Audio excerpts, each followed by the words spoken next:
How did this get fucked up? Never mind. What happened? I fixed it. I fixed it. We're fine. I went to the wrong source. Hi, everybody. Welcome back to chapter 19. 19 of these Known Realms Tolesh games. I fucking spilled my coffee. Welcome to the adventure. Before we get started, let's go ahead and introduce our incredible cast of heroes. Obviously, we are down one Joshua this evening. He's got a work obligation, but we miss Josh very much, and we cannot wait to see him next week. A little bit of housekeeping. We will be off on May 14th for Mother's Day. We won't have a session as normal, but we may do a Known Realms and chill, or we may not. We don't know yet, but that's that. Kelly! Yeah! Yes! Yes! Hi, I'm Kelly. I use she, they pronouns. I am the TheKellHop on social media, and I play Elitiora Frisk or Eli, the Kender bard who also uses she, they pronouns. And I'm happy you're here. Hell yeah. And I'm happy to be here again. We're happy to have you, and we're happy to have you for a while. A while, and it's been a while. Angie. Hello, hi, I'm Angie. They, them pronouns. I play Zia Marino, he, they pronouns. And I'm excited for another week, and I'm here to cerebrally create chaos. Yeah, here we go. Let's do it. Cerebrally. Cerebrally. Here we go. Here we go. And Lou. Here we go. Hello, my name is Lou. I play Lazuli, she, her pronouns. You can find me at Luzilia_art on Twitter, Instagram, and Art Station? Maybe. I don't know if that's my ad there. And I did the art for this channel, and I am also happy to be here. We are forever lucky to have you. Zen. Hi, I'm ZenMeta or MXMeta on social media, sometimes ZenMeta TV. I use all pronouns. I play Echinacea? Yeah. I play Nivien Lenore. Last week, Lou wanted to introduce themselves as Button, and this week, you want to play Echinacea. I love the vibes here. Nivien, my actual character uses they, them pronouns. And a fun fact about me is one time, Alec asked me who Niv would be for Halloween. And I said, sir. And he said, well, they called it because Button knew.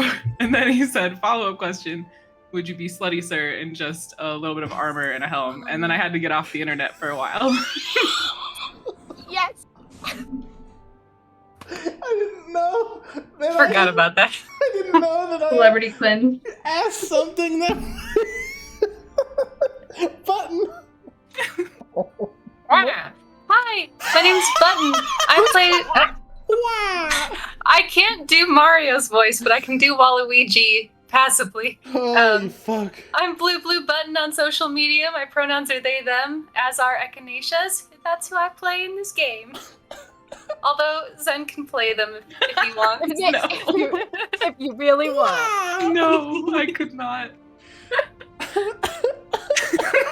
We're just all trying to be. I'm like grappling with the fact that something I did made Zen be off the internet for a little bit.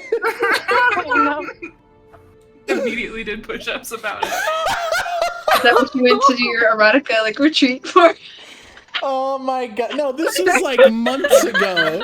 This is like fucking 6 months ago. Oh my god. Hi everybody. My name is Alec. My pronouns are he, him. And I don't think there's a brain cell to split across this group tonight. Yeah. That one. That's true. No. No, okay, never mind. No. Yeah.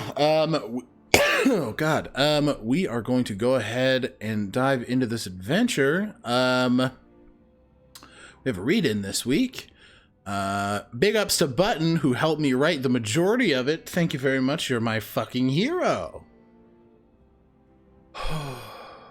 God, the screen is so bright. It's so bright. It's so bright. You know, random blobfish. Who is that? Who's random blobfish?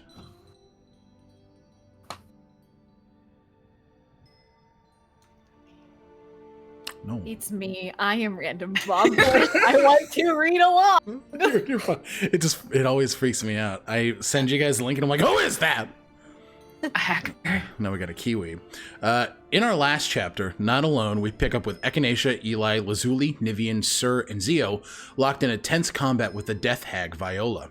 As the Fated Five and company contend with Viola, they quickly experience the wide array of skills that this hag possesses. Vicious combat prowess, a wide array of necromantic magics, including at-will shields, that bitch, and occult powers capable of temporarily banishing creatures to the ethereal plane. On top of all of that, Viola boasts a considerable and terrible power that emits from her hut. With the macabre stage set, the group moves in to fend off the violent death hag. With tensions high, we see the group utilizing their specific kits to face off against her. Nivien calls upon their fearsome familiar to control the field and maneuver in a pinch as they swap places, avoiding being banished to the ethereal plane. Very rad, very cool, very sexy even. Zio and Lazuli try to use their ranged attacks, both magical and mundane, to chip away at Viola, but Viola proves to be quite the resilient entity. Sir contends with the two remaining Envy constructs and a Phantom Warrior, shielding his allies with his Eldritch abilities when able. Echinacea circles atop a Phoenix, offering aerial support to their allies while delivering massive radiant damage to Viola, discovering the hag's vulnerability. Eli moves across the field and uses her bardic skills to inspire and assist those around them. The fight is long, and over the course of the bout, Zio, Nivien, and Eli go unconscious. Luckily, they have the likes of Echinacea, Lazuli, and Kaelin to help get them back up. Round after round, Viola unleashes vicious attacks, cruel magic, and even utilizes the power of death itself to restore vitality to herself. Even with all of these skills, Viola fails to keep up with the party. Her physical form begins to shred and fall apart like a stuffed doll, seam after seam tearing as Viola is dealt irreparable damage by rapid, radiant strikes. With the end in sight, Echinacea makes one more appeal to the hag. They inform Viola that they do not want her to die, and then the Aasimar then pleads with her to just release all of the curses. Viola, eerily confident, denies to do so. The hag, noting that plans are already in place and that her death won't change what is coming. Fueled by rage, Zio forcefully asserts to Echinacea that not everyone will do things because of a kind word. The Tiefling then affirms their belief that in this moment, Viola has to go down, she has to die. After this exchange, the fight forges on. Given that Viola did not have much left, it isn't long before Sir is able to land the killing blow on the death hag. As she dies, the group sees as Viola's eyes shift from the green and gold heterochromia to a light pale blue, her body then shredding into nothing. The battle is won. It's the wrong one, and I just irritated myself so fucking bad. Yoiga! It was O-N-E, not W-O-M. The English language is an amazing thing. I'm just a fucking dummy-dumb. Given that, there is still tenseness in the air. Once combat ends, Eli, Echinacea, and Kaelin heal the party's wounds. Zio jumps off the roof. He jumps off the roof, that's it, of the hut as they do so, and uses his lockpicks to enter the Death's Hag. Oh my god. To enter the Death Hag's home to investigate. There, Zio discovers a strange obsidian heart. Zio smells the heart, but gleaning nothing from the scent, leaves it be. I smell it. Eli and Nivien follow Zio off of the roof, Nivien helping by carrying the Kender and not setting them down. Eli blushes furiously throughout. Still atop the hut, Echinacea approaches Lazuli and sees the fairy's eyes are still afflicted by hag rot. Asked how she is feeling, Lazuli explains that she is tired and ashamed, having been unable to land a single shot on Viola. Echinacea tries to console Lazuli and informs the ranger that her hag rot still remains. Questioned about their own feelings, Echinacea reluctantly shares their anxiety with Lazuli that the killing of Viola may in fact have not accomplished anything, but instead may have fed the death hag. Meanwhile, Sir looks for anything left behind by Viola, but her accoutrements seem to have disappeared along with the body of the death hag. Sir, Lazuli, Echinacea, and Kaelin join the others in the hut. Detecting magic, Echinacea senses restorative magic from the obsidian heart discovered by Zio. They recognize it as a heartstone, an item that provides access to etherealness and, more importantly, cures any disease. Excitedly, Echinacea explains this to the group and suggests that Lazuli could use the heartstone if she wishes to cure her hag rot. Asked if she would like her hag rot cured, Lazuli says that she would not want to lose the gifts given to her by Viola. Incredulous, Zio asks why Lazuli would want to keep those gifts. Lazuli explains that gifts allow her to be more helpful and grant her more powers, but she remains uncertain. Explaining that the Heartstone can be used every 30 days, Echinacea reassures Lazuli that she can hold off on using it now, safe in the knowledge that she can always change her mind and use the Heartstone later. Lazuli suggests that the Heartstone be used on Elizabeth or Lucian first. Zio asks if they can be honest with Lazuli. Before receiving an answer, can I be honest? I'm gonna. He continues that he is going to be regardless. Lazuli was worried about Zio's connections with Istris and Helitis and how it could hurt Zio and the others. If tables were turned right now, would Lazuli want Zio to heal himself with the Heartstone? Lazuli insists that the situation is different, as she now has more access to healing spells. Echinacea asks Zio if they have severed their connection with Istris and Helitis. Zio replies no, prompting Echinacea to suggest that it would not be fair to judge Lazuli for being unsure. Zio says that they're not judging Lazuli about that. Lazuli tries to reassure Zio by explaining that the terms of her agreement with Viola were very clearly laid out. There is a finite amount of time. If Lazuli does not collect certain items within 6 months, both the curse and the powers granted to her will go away. Lazuli then apologizes to Zio for the discomfort he may feel about their bargain, assuring she wants to help everyone the way that Eli does. It is at that point that Nivien finally sits Eli down and Niv was distracted.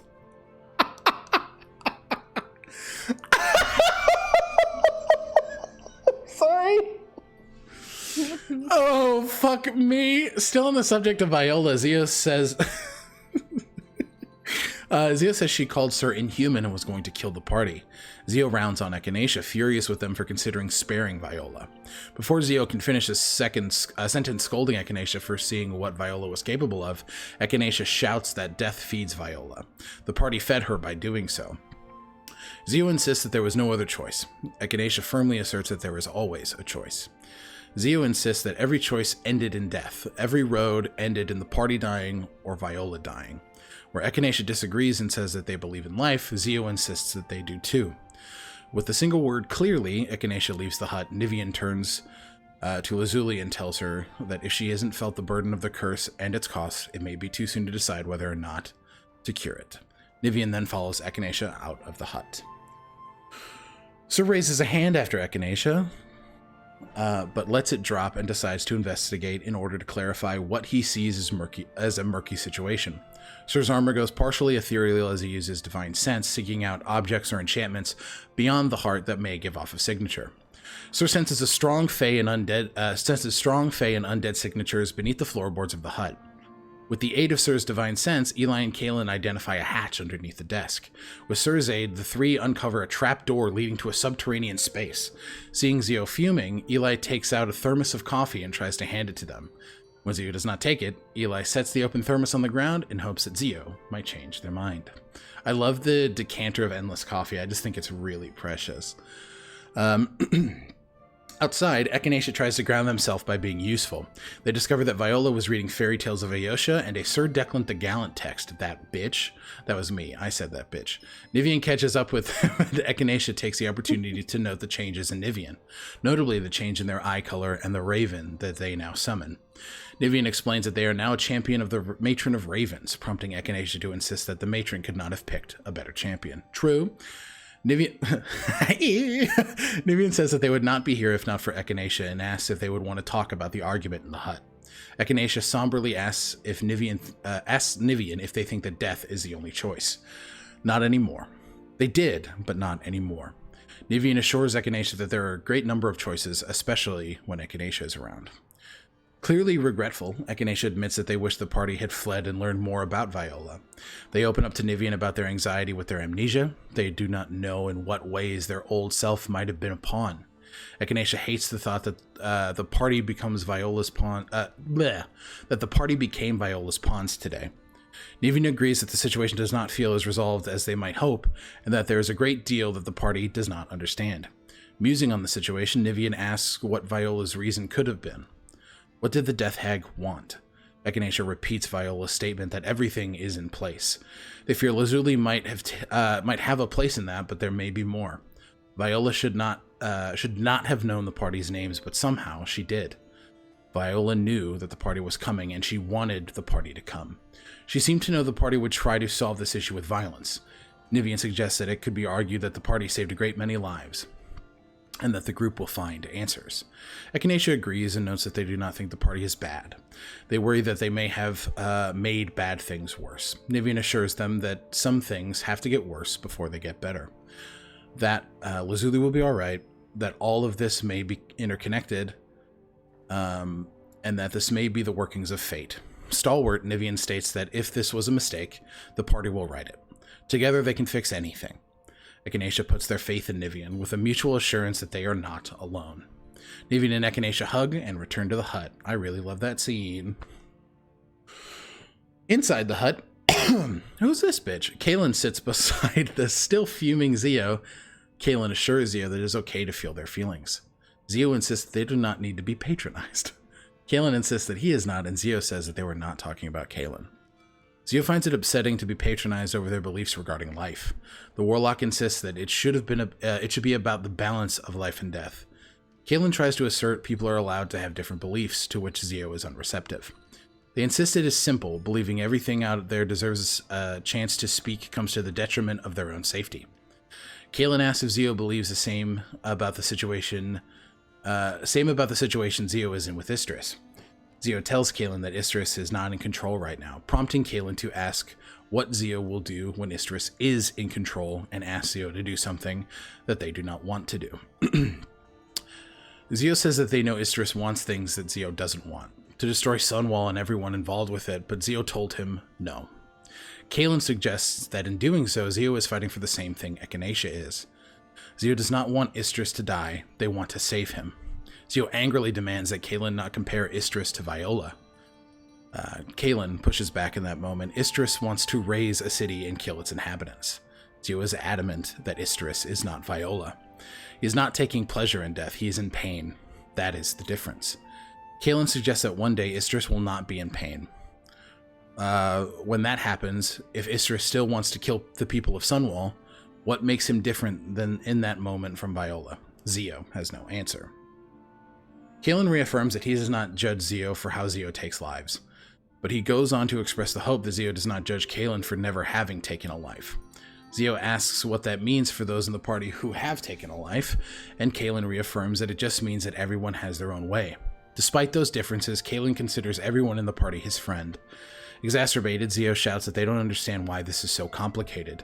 The way they see it, Viola would have killed the group. It doesn't matter that the party walked into it. It doesn't matter that Viola got what she wanted.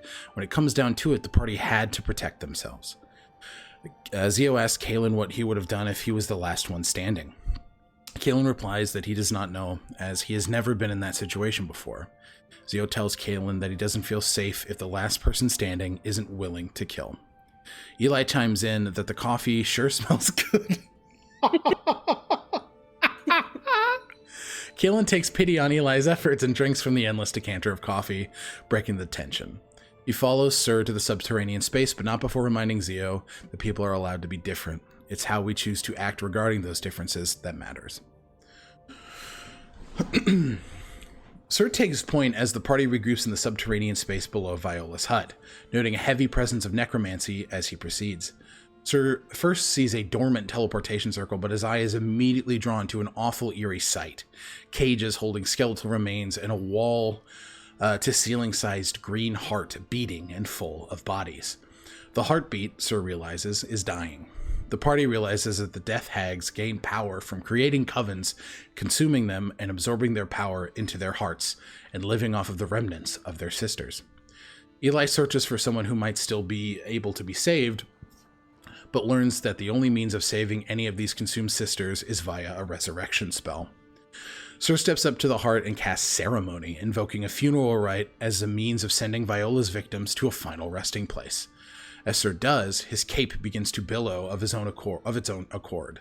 Much like Sir's encounter with Tirlamir, there is a moment where the veil between the material plane and the beyond becomes closer. This time, however, Sir is able to exert some degree of control. As the gateway between the mortal coil and the planes beyond draw nearer to each other, the spirits dive from the material to the beyond. Green flames jet from Sir's pauldron as the spectral form of an owl sits beside him. From a greave, a little mousekin emerges and sits beside Sir, Gimmick, the Ebony Ranger recalled from Sir's fateful venture to Ilinbel, half a century ago. Gimmick assures Sir that he is doing something beautiful. Sir muses that death is not the end, but there needs to be a way to free those who have been locked. Gimmick assures Sir that there is always another way, to which Sir agrees. Gimmick stands in quiet commiseration with Sir before admitting that he was always so afraid of Sir Declan. He was so strong, large, and in charge. Gimmick saw in Ilinbel that Sir Declan never wavered, becoming Gimmick's hero in that moment. Beyond death, Sir is still that hero, just in new ways.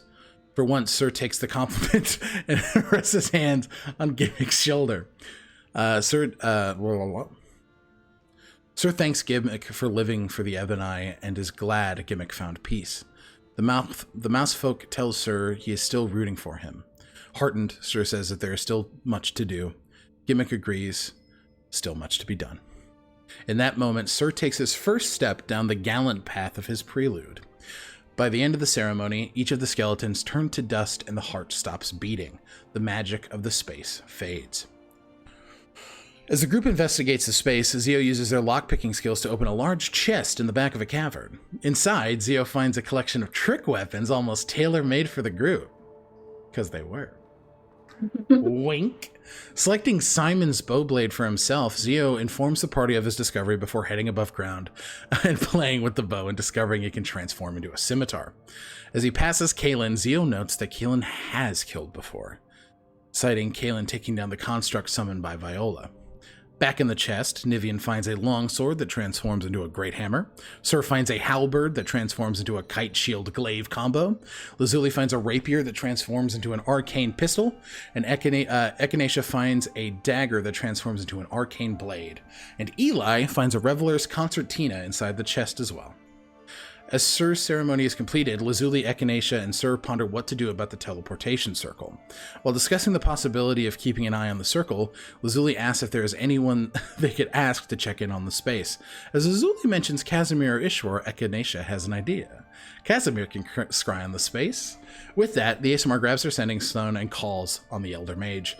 When he answers, Casimir is clearly tired and overwhelmed as he shouts to someone to calm down. It is revealed in that moment that Lucien has been cured of his hag rot. His body is more hardy and healthy, and his eyes are a deep brassy brown. Clearly excited, Echinacea notes that they will check in with him later. When it is made clear that the group has defeated Viola, Casimir offers his congratulations, and Echinacea asks if he would be able to scry on them and therefore the subterranean space. He can, and he does! While looking into the space, with a misuse exchanged, Casimir reveals that death hags seek out to install successors. Anyone with hag rot can become a death hag. There's a momentary panic for Lazuli, but thankfully, the relationship has to be agreed upon between the hag and the successor. Lazuli has not agreed to become a death hag. Regarding the issue at hand, Casimir offers to reach out to some friends to check out the circle. After ensuring Echinacea and the group's safety, and being told to let Lucien enjoy himself, Casimir says his goodbyes.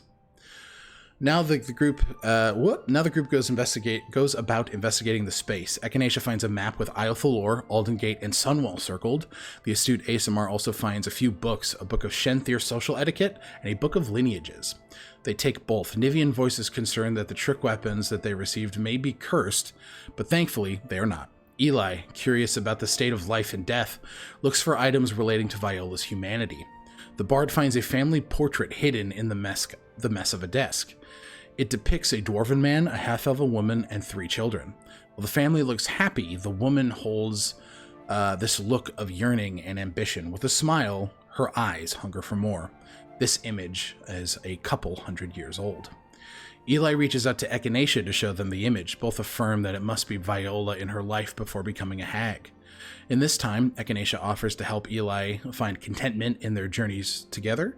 Smiling and looking down, Eli affirms that they think that they're already heading in the right direction, and that the Aasimar and co. have already helped on this path.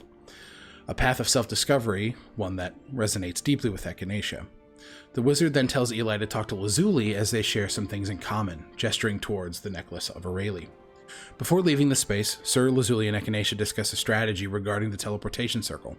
After Sir aptly explains that the party will not be able to diligently watch or monitor the space, the trio opts to destroy the teleportation circle's sigil.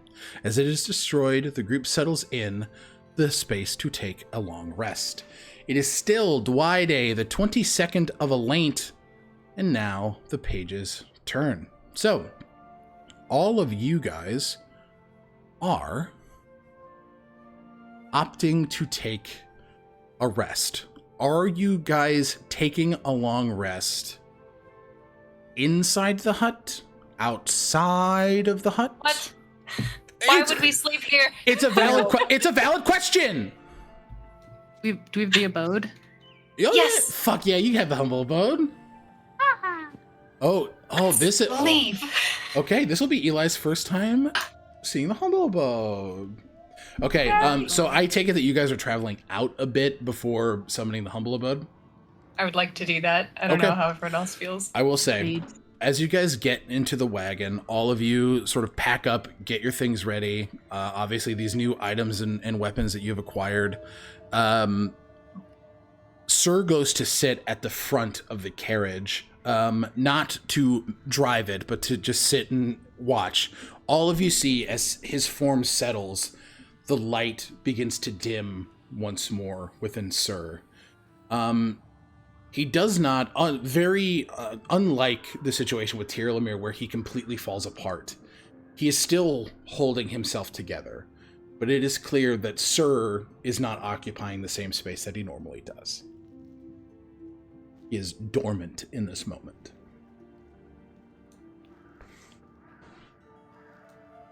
I think Niv would want to try and get him into a comfortable, safe spot. Okay. Is this normal? I was going to say, do this? Eli's never seen this. Well, Yeah. no. If we had a nickel for every time this happened, we would have 2 nickels. I can't believe that meme has happened twice in a row. The nickels Fuck are you. piling up, honestly. Yeah, the nickels are, yeah. Nickels are piling up. We gotta get a piggy bank. Should get a piggy bank. We're gonna get a piggy bank. Niv, give me a wouldn't say strength this check. is normal, but it is that was a natural one.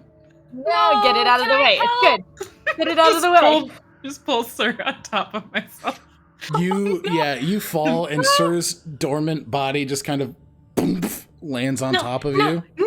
Can we help him? You can absolutely. All right. Yeah. That's not supposed to happen. Whoever wants to help, go ahead and give me a strength check.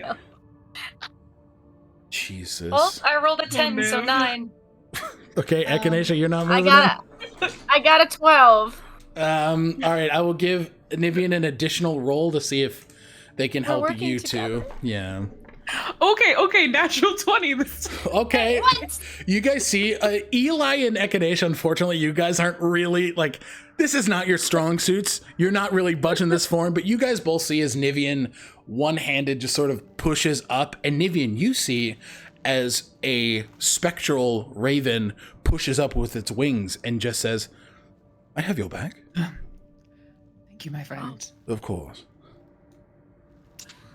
I'll take him to the back. And Raven starts hopping. Let him open up the humble abode. He has a room.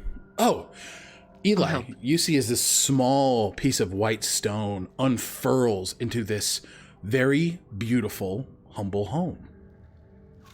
Wow. Oh. This is amazing. Welcome. Where'd you get it? Did somebody make it? Yes, Sigrun Larethian creates these, and I was given it by yes. That's incredible. Don't feed the table too much.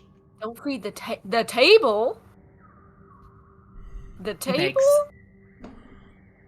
You walk in to just hear a "Bleh!" And you see a table. You got a goat? That is a goat. Bleh! Bleh! The goat just nods. Table. Apparently. Bleh. See, I speak anything, so yeah, I can understand that goat. Can you ask him if he's happy? Are you happy? No. Oh. No. Very, My existence is a nightmare. very, very happy. Just loves to be of service to you all. Kill me. And is just living life, having a good go of it, and very comfortable, and just it's good. My mortal form is a prison. Such a honestly, the best the table's ever had it. All you guys are hearing is just "Bleh! Bleh!"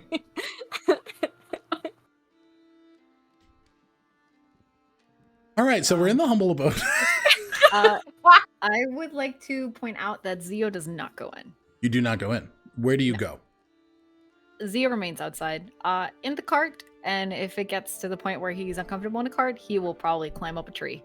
Okay. Are you doing anything in this moment, or are you just looking for quiet? Are you reaching out to Istris or Helitis, or are you just sort of looking for quiet? I think Zio is just too angry. I think Zio is still upset. That makes sense. Not really, it's not really looking for anything. I think they're in their head.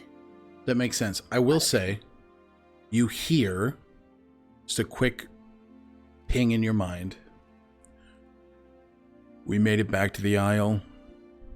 Everyone is safe. We're fine. Your mother is baking tuna melts, and I figured you would want to know. I'm wishing I was cutting one up for you. And Io got a letter. I don't think Sunwall is happening. But looks like some well-to-do kid has offered to take her to Drukamesh. So we're gonna talk about that. And you can respond. And obviously this is your father. I wish I was with you. I'm happy I still have my memories of you all. You were right. It should be Io's decision. Hope it was. You know that in the Scorched Isle, this has been a world lore that everybody's getting. And in a few major cities, there are equivalent to payphones, which are sending stations where people can go and send messages and communicate openly with loved ones if they're far away. And you know that the shaman of the Scorched Isle has a few of those scattered across for people to communicate as the Isle is off the beaten path of mainland Tolesh. So you do hear, well, I did say that before, but this kid, this Declan, was adamant that it was her choice. His letter was fairly charming. He made it clear that he wanted Io to decide and he wasn't going to tell her what to do, but that he was planning to leave and he thought Drukamesh would be a good place for her, so he wanted to extend the option. That's trip and expenses paid by the Alcott family. They write books, I think. Yeah. I think I've heard of one or two. Mm-hmm. Your mom's a fan of her raunchier stuff.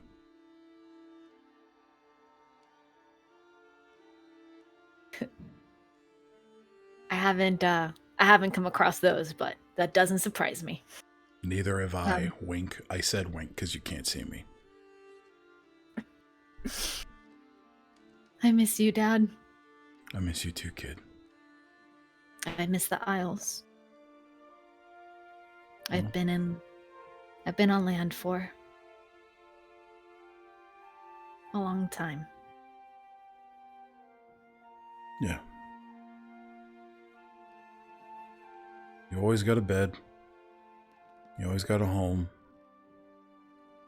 You can come here by yourself. You can bring your friends. You always have a place here, Zio.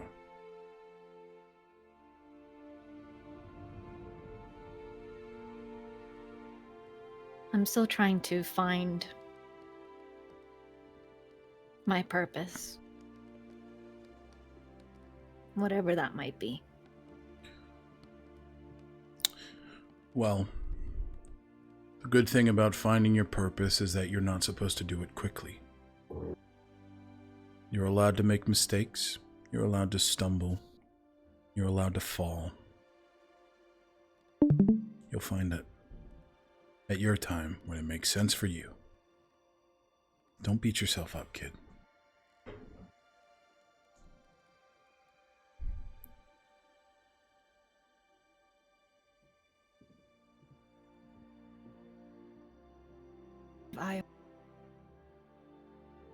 Oh, well. Yeah, she's waving me down to come eat, and I'm just kind of staring at her. I know this is going to be an argument later, but that's okay. All right. She's very much like you, and you know that. I'm coming! All right. Good luck. Sleep well, and I'll talk to you later, okay? Okay. Bye. You can feel that connection end as you goes about, chills and out. That was a fucking sentence. All right. Back within the space. Folks, I know what NPCs are going to be doing, but I want to make sure that stuff that you guys are doing over the long rest is dictated and talked about first. I just want to, in order to talk to the goat table, I had to use universal speech. Was there anything else in the room that I would not have otherwise been able to talk to? No, it's literally just the fucking... It's literally just the fucking goat table. The goat table is such a meme at this point. Yeah, it's phenomenal. I'll get it back after I sleep. It's good. I just wanted to make sure I wasn't missing out on any other opportunities. No, you're not missing out on anything else. Communicate with objects. Fuck. I did some quick math. This isn't necessarily... I think the biggest thing, given that there was loot and knowing, or rather having a sense that Eli may have been sending money back, given spotting them sending things to the Solar Guard, Echinacea divides everything up into 7s for the Fated 5 and Eli and Kaylin. So, Eli, this is everybody's... I know Sir and Zia will have to get theirs later, but Eli, this is 5 platinum, which is the equivalent to 50 gold. and then 488 gold pieces, and then 336 silver.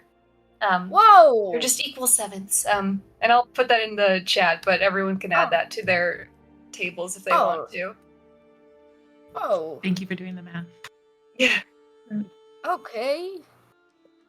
Thank you for helping us in this Thank very you. difficult endeavor. I don't think Eli has ever seen this much money all at once. But They have. thank you. Lazuli! I'm sorry, I yelled that at you a little bit. I think we have something to talk about if you got a moment. Lazuli! I enjoy the passion. What is it? Talk. Where can we talk in the humble abode? Where would you want to talk? Why did you wait? Lazuli, you have your bedroom. I need. Well, does Eli not get to? Is it like it's a new person, right? Every new person who's in, is that a thing? I suppose it is 24 hours. Eli, you could have a room if you like. There's this fun feature of the abode, of manifestation. Okay, I can just make a room. Just because. Whatever you'd like. I what's it capable of? I don't want to be greedy on whatever magic. It has a goat table. We have a goat table. Be creative. Be creative. But also be aware of the responsibility that you hold in your grasp of life. All right. Rich coming from Lazuli, who just made a fucking deal with a hag. Hey, I consented. That goat did not. That's very true. The goat was willed into existence and obviously hates it. All right. Do I close my eyes or does it just kind of happen? Is there a process? It just works? Whatever is your process, I suppose. Okay. What kind of space, if you would like to describe it, Kelly, what kind of space do you build for Eli? Sure. It's... If you open the door to this space, it is like walking outside again. There's lush grass on the floor. The night sky overhead. It's a clear night. There's a moon. Like I know. Can you even establish climate? You absolutely it's like a breezy summer evening. The one where you can sleep outside without sweating and it just feels nice. Mm-hmm. And it's gonna, I don't know if it's gonna sound kind of silly, but it's gonna be like if there is a bed, it's like situated into the framework of a wagon. Love that. Like steps that you walk up into and the bed is inside. But there's also an option to there's like a hammock as well, that if they wanted to stay outside they could. And a little magic fire that does not burn. It's not hot. You can touch it if you want. I think that's it. Okay. You all see as this room is manifested, yes. Oh gosh. No, you're good. Respectfully, without being, would you like to visit my room to speak briefly? Absolutely. Yeah. Okay. All right. Okay. Please take a seat. We're sitting around a campfire. All right. I hope this is okay. But I had it briefly suggested to me that you might have an interest in Aurelie. Oh, yes, absolutely. Yes. Well, even though I'm also a follower of Aurelie. I don't know if you're a follower yet, or if you've just started talking to her, but I am a follower of Aurelie. You know, I'm a little touch and go right now, but I still love her very much. And this is gonna sound a little odd, but would you allow me to tell you a story that Absolutely. All right. I'd be most Okay. pleased. So I had to tell you alone because this is not a story that is written down because, as you know, Aurelie believes, Aurelie is the change bringer. Yes, And yes. she believes in, the constant evolution of things growing and changing. And so we didn't want to, it's not written down anywhere.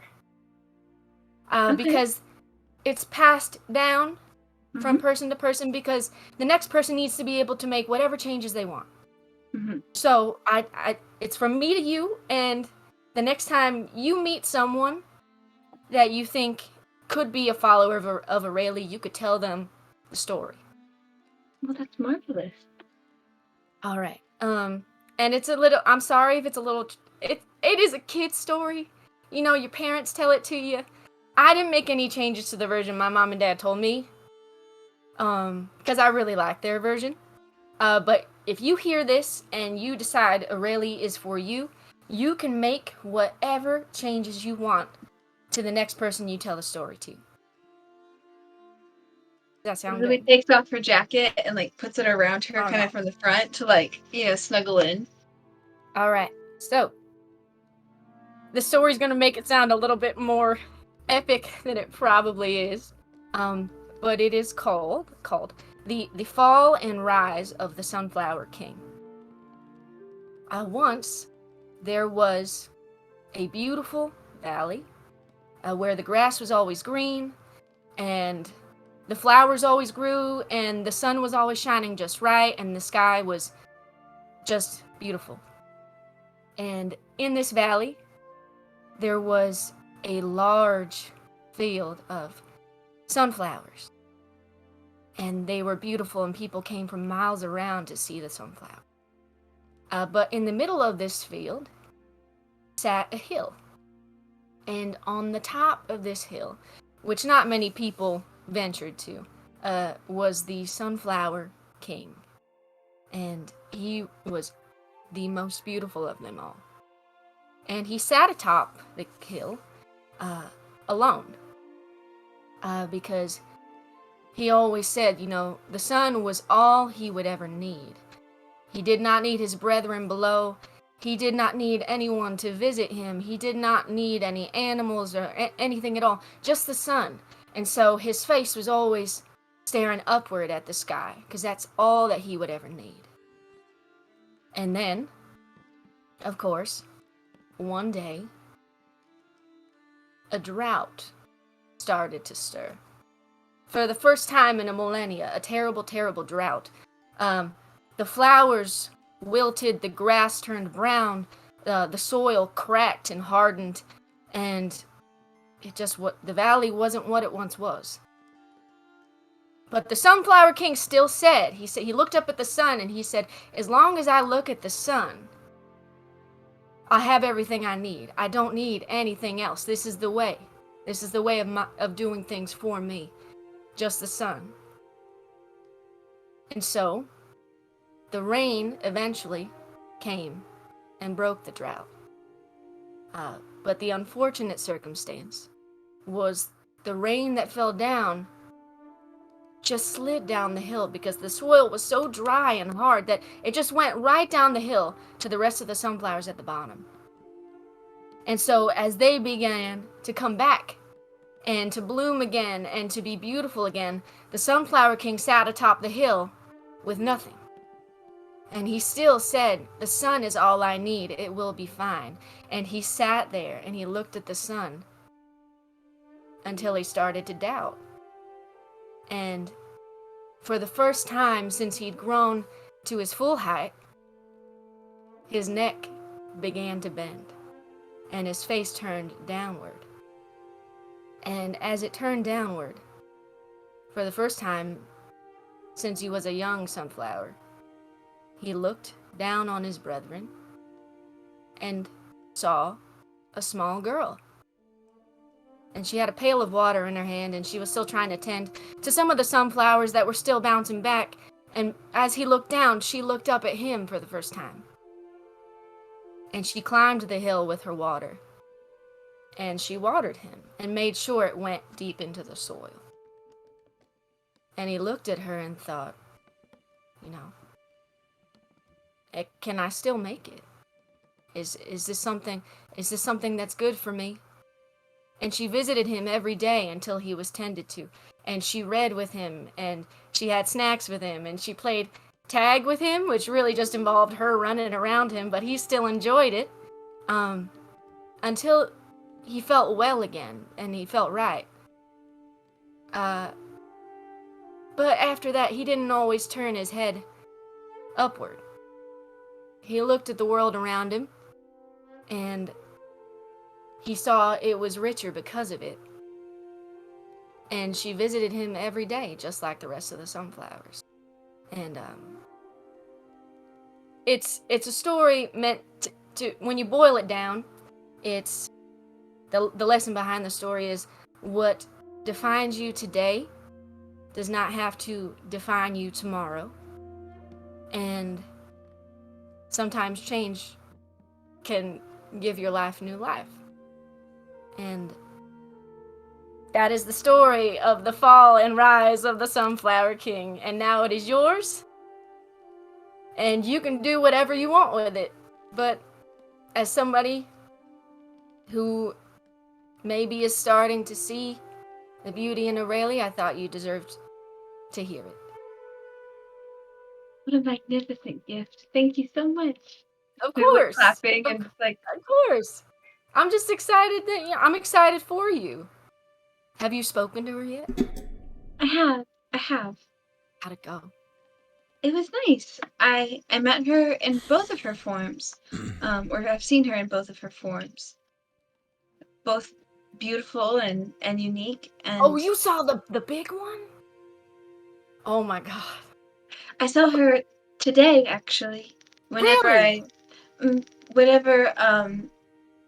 I was, what did she do to me? She did something to me. She sent me to some realm. Ethereal plane. She brought you back from the ethereal plane that Viola had banished you to.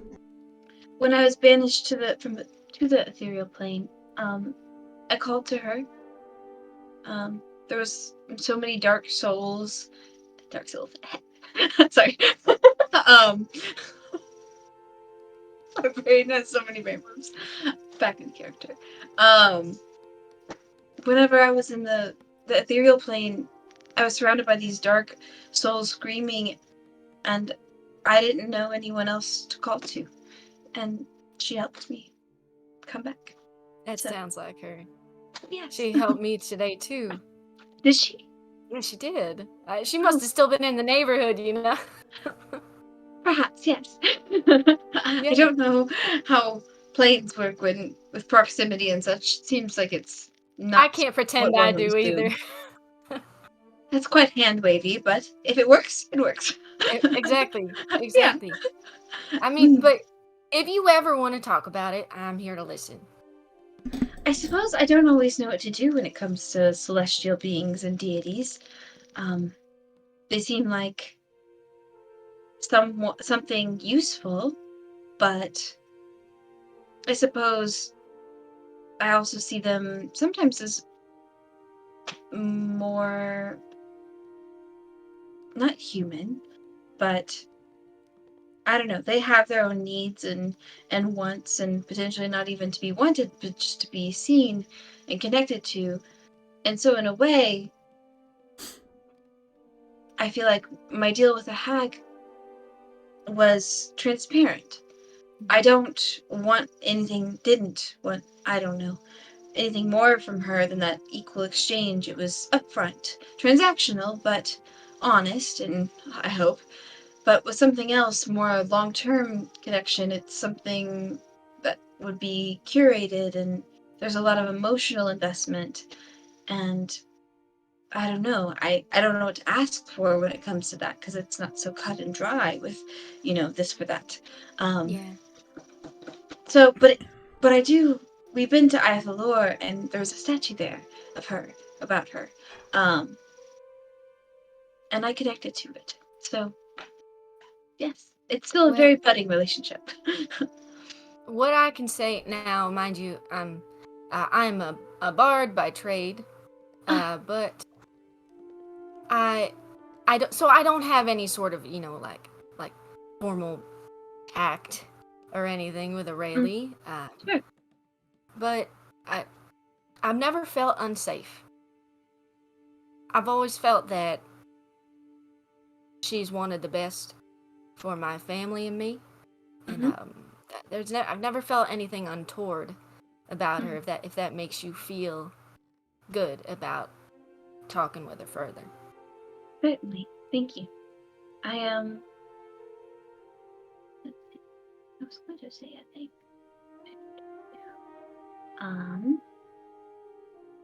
Brain. When you listen good and then you forget. Sorry. It happens. If it comes to you later, that's okay too. I'm here. I'm not going anywhere. Right. Right. Oh, if it comes to you later. You're a bard. Yes. What do you bard? What do I bard? Indeed. What do I bard?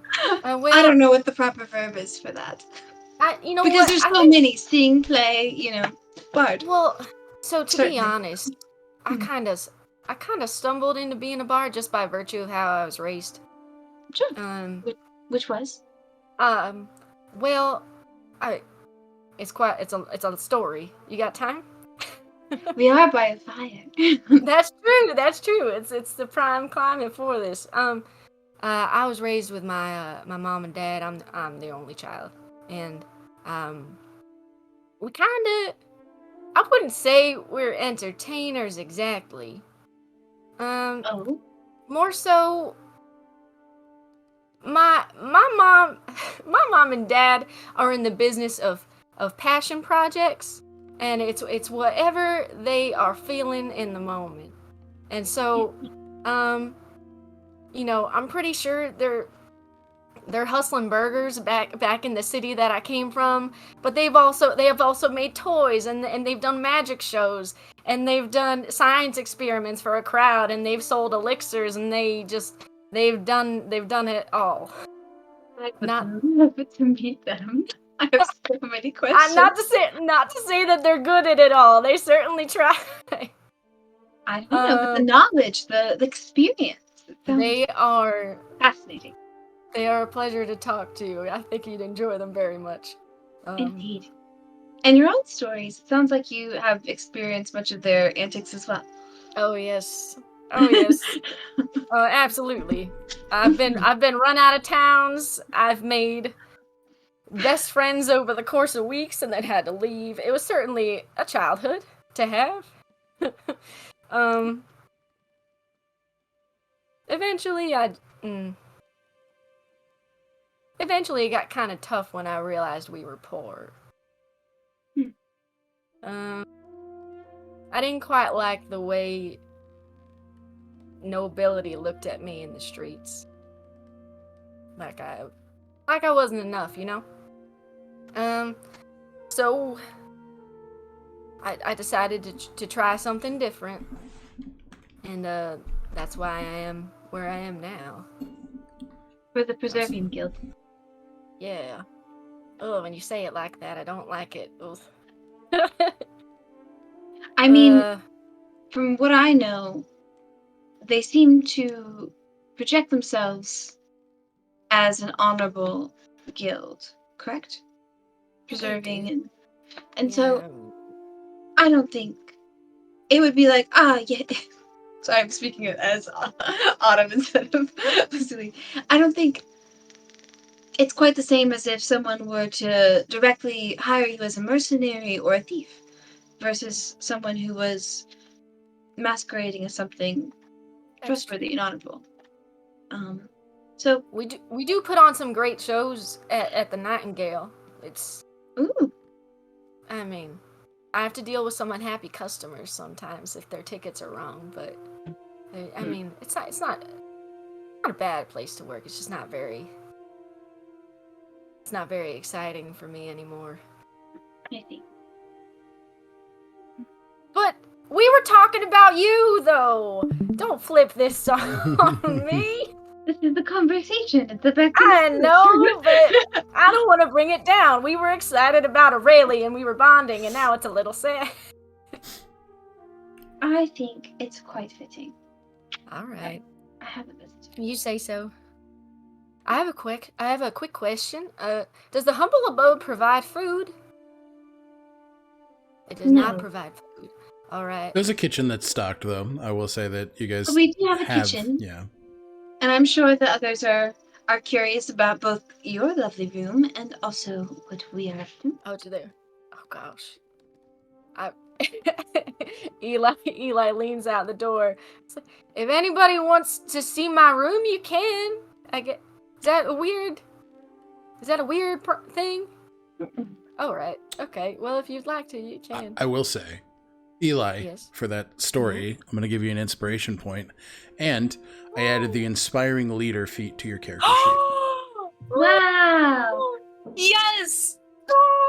Congrats! We're going to stop in here quick to check on Nivien and Echinacea. What are you guys getting up to? I know that Echinacea, you're looking for Lazuli for stuff. They're obviously waiting for Lazuli. Yeah. Yep. There is something though, if Nivien is here. Niv is in their room, and you'll notice that their room has changed from the Hot Topic chic to a more woodsy, sort of elegant look, and there's a little tree in the corner with a little nest in it. Nivien, this is beautiful. Thank you. I wanted to change it a little bit. Is this a place that you've been to before? Is it styled after somewhere familiar? Not really. It's more what I feel was around me when I spoke with the Raven Queen. It's a beautiful spot, then. Glad you like it. Sorry to bother you. I know that you are taking in the space. Since Lazuli doesn't know if she wants to use the Heartstone yet, it is the case that either you or Sly could no longer be affected by vampirism post-haste. I'm not sure if I am anymore, to be honest. You are still.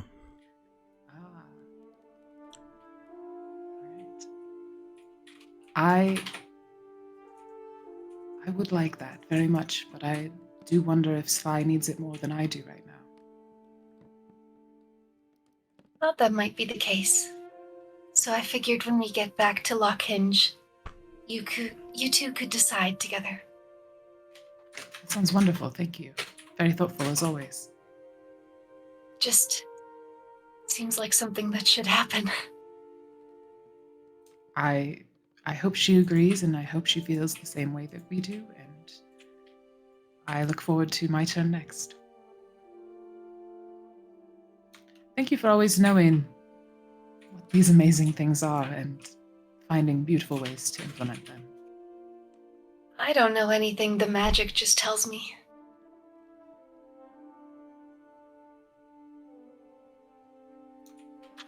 It's a very humble way of saying that you know things.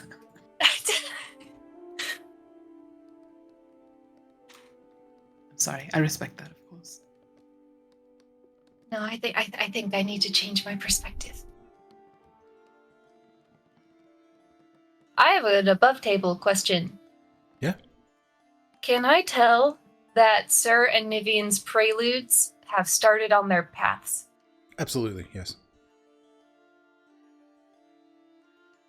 You know, I never want to guess about these things, but I had a feeling that you would head down the protector path. You did.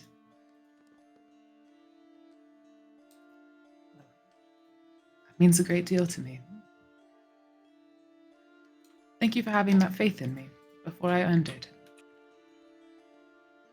That's the thing, Nivien. You talk about earning things, but in every instance where someone has been in danger, you have always jumped in front of them.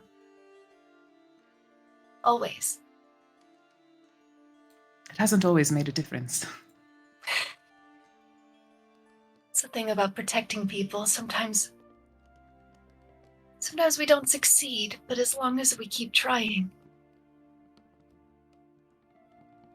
that's what makes a person a protector.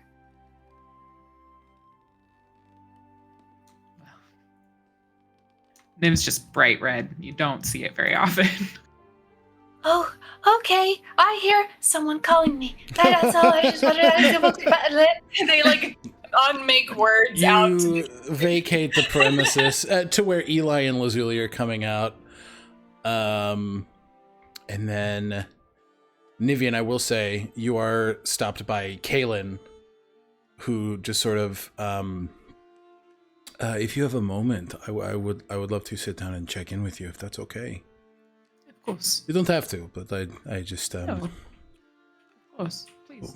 Yeah, okay. And we will just kind of circle back again. I just want to get a gauge. Are folks getting food and then heading about to other things for the evening? Okay, Zio, what are you doing outside? Are you still just sort of chilling and being Angie boy? I think Zio is still out there. I feel like they, when it gets dark, they'll climb up to a branch where they have view of the cart. Yeah, well, and you can see the humble abode summoned as well. Like you can absolutely see it within reach. Yeah. Yeah. Okay. They'll be there. And are you just going for a rest then? Yeah. Zio's okay. Just cool. I will say, just give me a nature check as you're sort of settling into this space.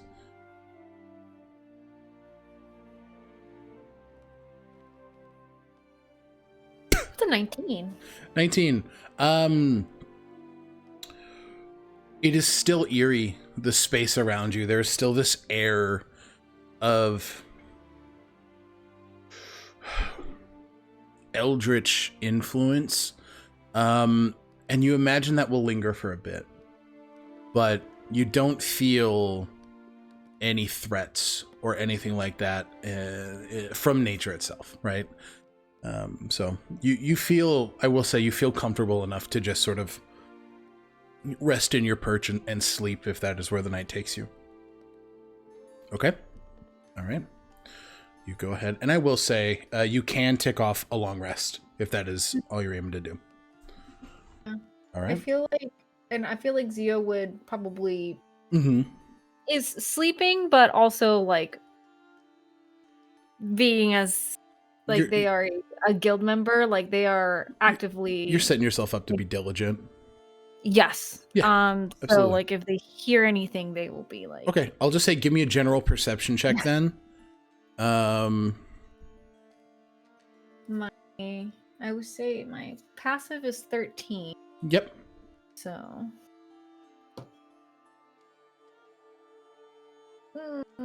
not as good as my passive. I got an 11. Okay, we'll stick with the 13 then. But yeah, with that notated, you absolutely head to sleep. Back inside, I will say Sir has been set up in his room. He is laying on his bed. I imagine folks have like checked in periodically, especially before dinner, just in case he wants to fill that ghost throat. He's still, what's up? He's still laying, very, very eerily, just dim. The plumage is gone. There's that very dim core of light in his chest, but his suit of armor is staying intact, and he looks like he's sleeping. It's super weird. I think around dinner time, Niv would take a little food to both Sir and the goat table just to see if they want it. The goat table has this sullen expression as it just stares deeply into the floor, looks up, eats the food, and then continues to stare on the floor. All right. And you won't eat. What do you guys make for dinner? I think that's an interesting question. Death hag stew. Just kidding. We chopped Viola up and made her diggity dinner. No. Yumma, yumma, yumma, yumma, yumma. No, let's not do that. I will say, Kaylin's prepping a shepherd's pie. I wish to assist, so I can add that as my third recipe in my cookbook. You do so, and he absolutely puts out, God, 1, 2, 3, 4, 8 plates, one for Sir and one for Zio. But he does, okay, we'll eat, and then Niv, we can talk, and then Echinacea, I want to talk to you later, but we can do that. I imagine you have stuff going on. So, eat good. I slaved away. By that, I mean it took me an hour. Thank you. He starts fucking going ham on a plate. Can Echinacea sidle up to Lazuli if she is present? Yes, I am making weird pastry shapes to put on top of the shepherd's pie. Well, shepherd's pie is potatoes. Potatoes. So I'm like forking patterns. Lazuli's forking like little patterns into the potatoes for the shepherd's pie. You're an artist. Thank you. I have a question for you. Okay. What is it? I was wondering if you would like to be a part of a very involved ritual. It lasts 8 hours. But at the end, you'll come out of it with something that will help you more. You said that part of the reason why you wanted to keep your pact with Viola is because she gives you abilities that assist you, and I would like to give you something that assists you that does not hurt you. Well, I suppose we should grab double servings of shepherd's pie. Yes, Kaylin, it's so good. Enjoy the shepherd's pie. Thank you, sir. Perfect carbohydrate. Okay. I know what carbohydrates are in fantasy world. 100%. For sure. Why not? Would you like to? No. No. Echinacea, finish your thought, and then we'll check in with Eli. They were just going to ask Lazuli, where would you like to go about doing this ritual? Where is comfortable for you? I suppose you know the content of the ritual, and I feel like I would want the setting to fit the vibe of the task, so I will let you delegate. I will be comfortable anywhere. The vibe is you, so how about your room? Okay. Do I need to clean up first? No. Okay. She's a baby girl. Do I have to clean my room first? Space might be difficult. We could take the goat table if we need more surface area, but I won't lie, the goat table makes me really uncomfortable. understood. Fair enough. Okay. But yeah, they will just, I didn't mean to interrupt. No, you're fine. You guys head up to Lazuli's room to work on Prelude. Eli, what were you gonna say? Did you say that Kaylin had to talk to Niv? Yes. Do you want to talk to Niv? Because that takes precedence. Kaylin can also talk to Niv, though. It was just very popular this evening. Lazuli's popular, Niv's popular. I love that. Do you want to rock, paper, scissors for it? Yeah, sure, absolutely. So, rock, paper, scissors, shoot. Don't fight. Yeah. Wait. Zen's like, hold on, dude. All right, so go on 3. Cool? Okay. Rock, paper, scissors. I abstain. You go first. No! That's so rude. My God. Fine. Niv is in front of the mirror with their new weapon, posing, flexing. Wait, where's the mirror? In their room. Oh, in their room. Okay. So I would like to say that if anybody were to take a look at Eli while you're all eating dinner together, their knee is going a mile a minute. Like they're tapping their foot so hard because they are brimming with this question that they have been dying to ask. And so they nervously get up from the table, straighten up their clothes, and go rap on Niv's door. Come in. Okay. All right. Oh, Open the hello. door. Nivien. Eli. So hi. So they put one hand in front of their torso, one hand in back. They do a little bow, and Nivien bows. Lenore, would you do me the honor of accompanying me on a quick walk? Oh, please. Of course, certainly. Let me just All put right. this away. Okay. All right. Okay. Are you all right? I don't know where to walk. I don't know where we are. Are you troubled? I'm not troubled. I'm not troubled. I just have something I have to ask. All right. Are you ready? Are you good? Oh, always, yes. Let's go. Okay. All right.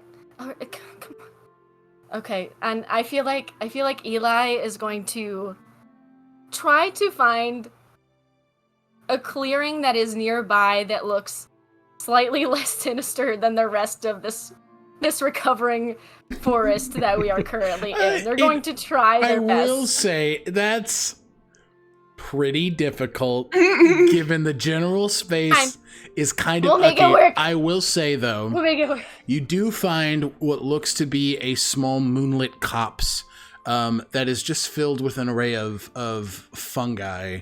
Not really any mold or vermin as you've seen around the space since arriving. It seems to just be this little mushroom kingdom, you may say. Okay, little mushroom kingdom. That will Yahoo! work. Okay. So after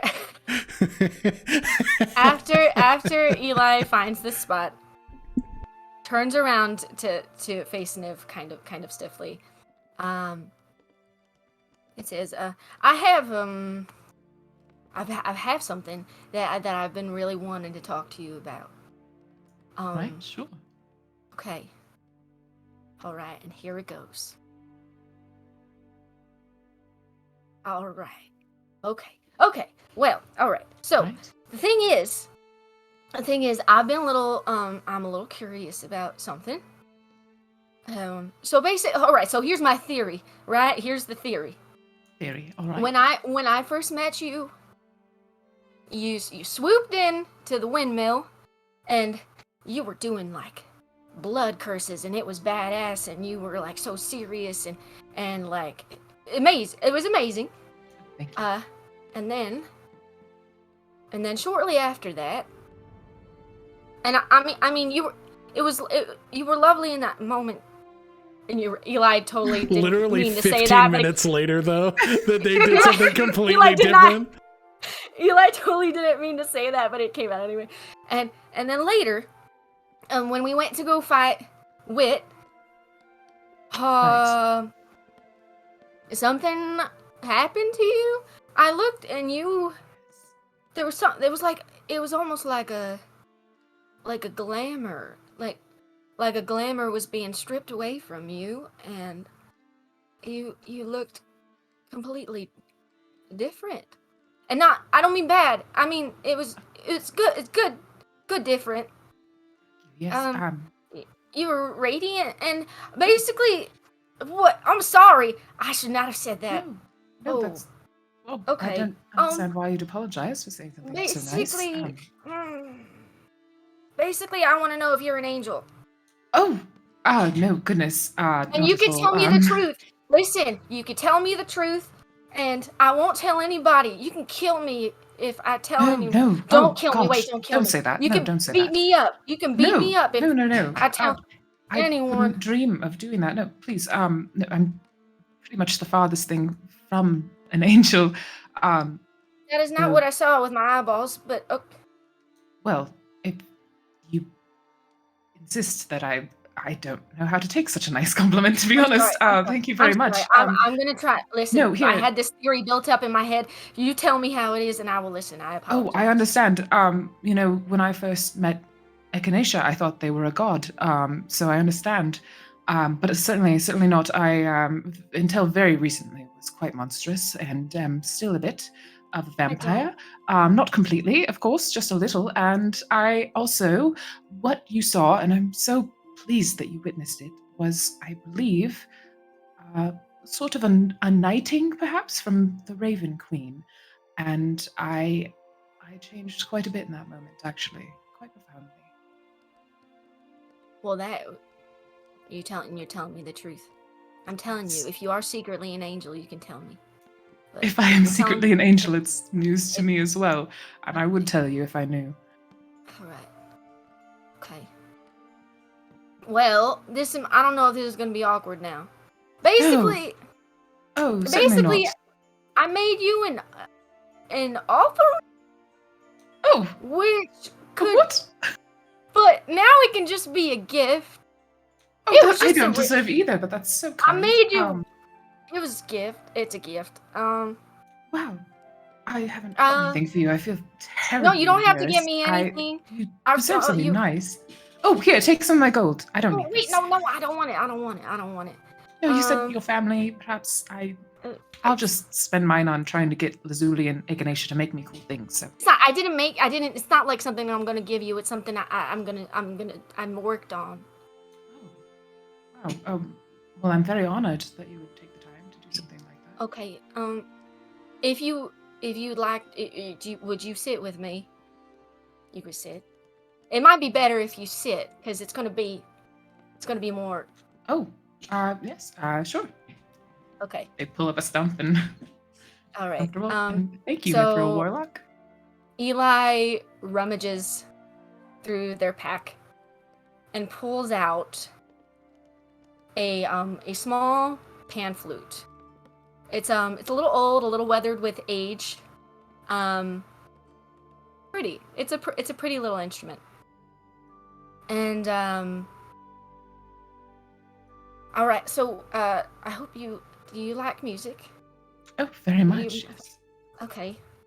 All right. So Eli sits down, and as they lift the pan flute to their lips, they close their eyes. And if you recall, Eli has purple eyes, and when they close their eyes and start to play, these in about a 15-foot radius, like a dome, they're little motes of light, the same color as Eli's eyes, start to appear, and they start to revolve, kind of like stars. And the music is like a little lilting, but happy. It's a little like merry-go-round of life, like that kind of vibe, from Howl's Moving Castle. And it's that kind of vibe that what they're playing. And as the stars revolve, these purple motes of light, as they revolve, two stop in stasis. And if you can notice them spinning really fast, one kind of bursts in a small flash of light, and it's a raven. And another bursts in a flash of light, and it's a humanoid form, which could be related to you. And they fly together through the stars and eventually meet in the middle, where they revolve around each other until it is you with wings outstretched, and you flying through the stars as Eli continues to play. And eventually, when they feel they've exhausted most of their lung capacity for this, the music will wind to a close, and the stars start to dim, and your raven form kind of wisps away. Are you sure you're not the angel? I'm absolutely positive this is just it makes a little illusions.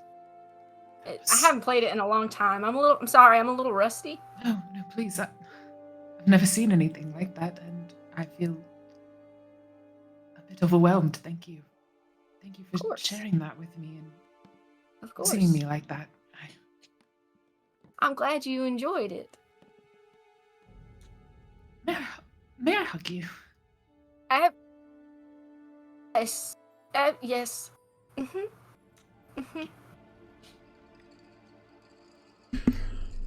All right. Kelly, take another inspiration point for that. That was What? Well, you're fucking killing the game tonight, my guy. No. I will quickly say, before we dive into prelude making the other conversations, we're going to take a break. But first, Zio, you begin to drift into sleep. Something a bit more solid. You hear the space around you, the strange foliage, the uncommon creatures walking about their nightly routines.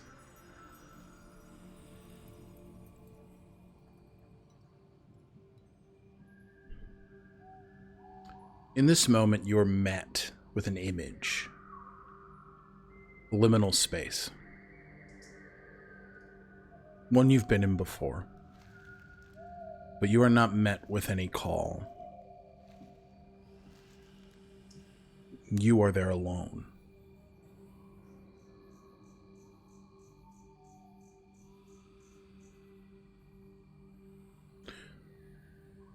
Do you do anything in this moment?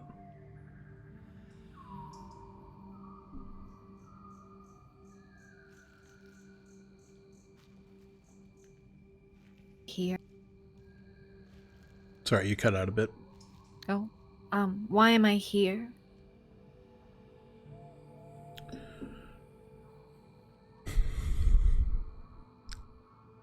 Because you understood something tonight.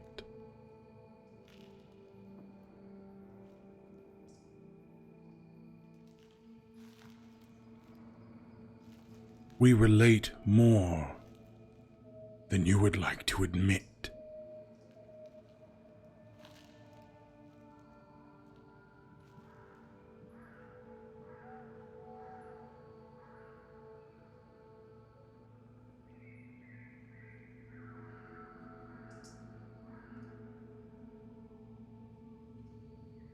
I've made a choice and I asked you.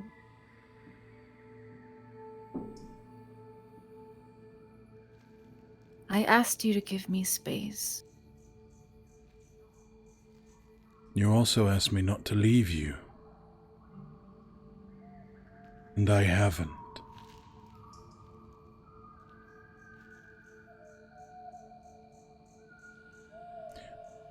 I just wanted to affirm to you that we share this road.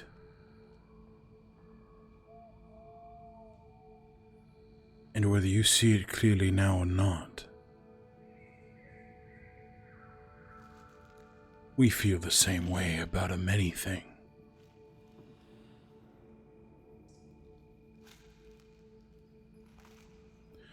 I asked you the same question you asked the cleric.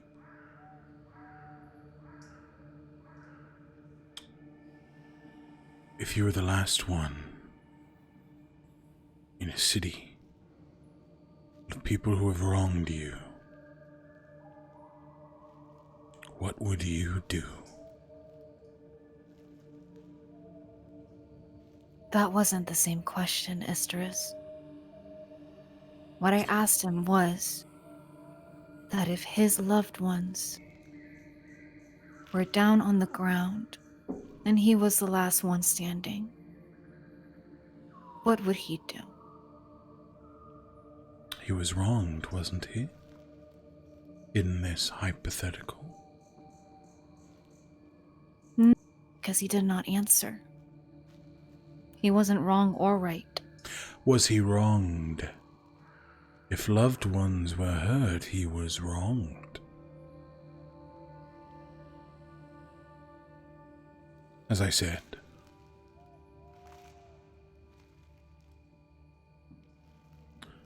your decision made sense to me, Zio.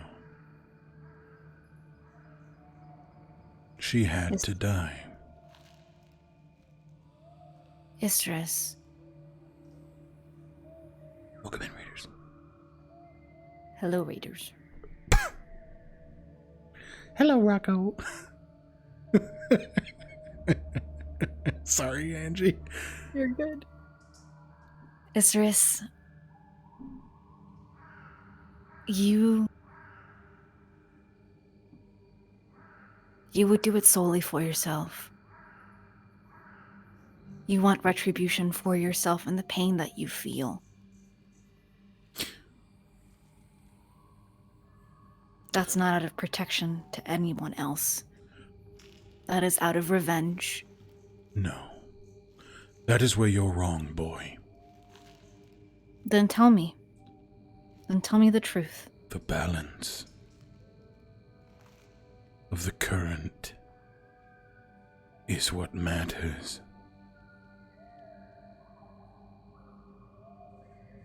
That is it. It is the same balance you believe in, yes? The same balance that led you to believe that... What was his name? Edmund. And his men did not deserve life? I agree with you. They were a cog in the balance. The band. Yes? You put your knife to their throat, and I wish you would have slit it. Why would you wish the worse of me? The balance is not good or evil. It seems that is what you're failing to understand. The balance is unfeeling. It is unrelenting. It is.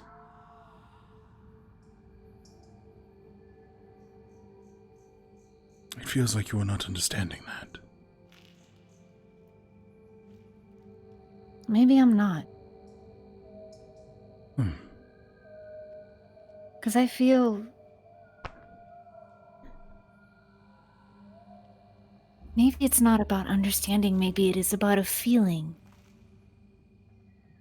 It feels like the balance should be about life and death, and the current is something that exists and is real.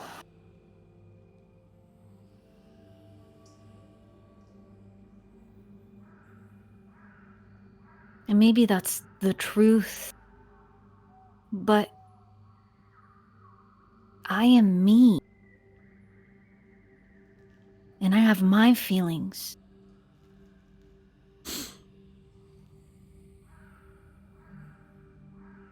And I think you have every right to feel yours. And I respect you for that. And everyone should be allowed to live their life and their feeling.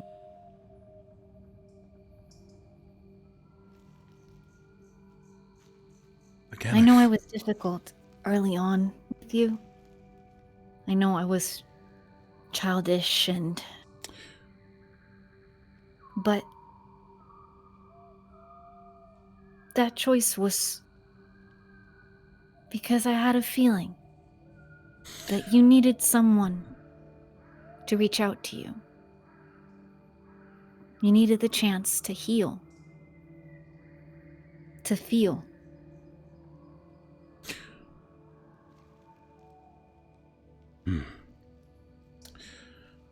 That is where our paths delineate.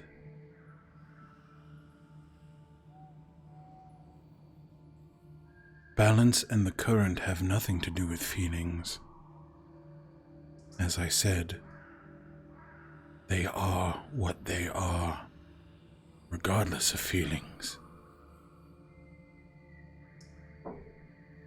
And if you need time from me, then you will also need time from my power.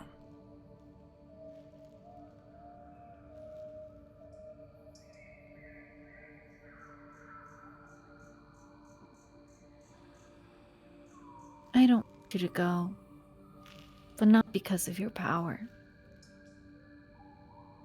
If you want to take it, take it. If I'm a disappointment to you, I'm a disappointment. But I'm not going to help you level a city. And I'm done tucking circles around it.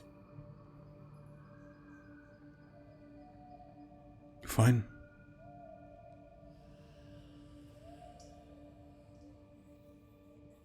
Zio, I would like you to remove your levels in Warlock. You are now a level 2 rogue. And that is where we are going to take a break. We'll see you guys in 10.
hello, everybody. We're back.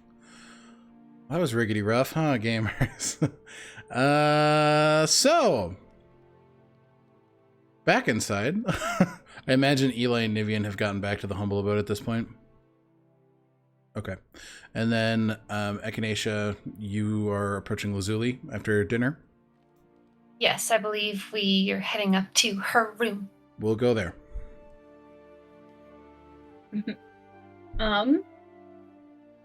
The old classic moment of, she holds the door. Echinacea, you may want to take a few paces back. Oh, okay.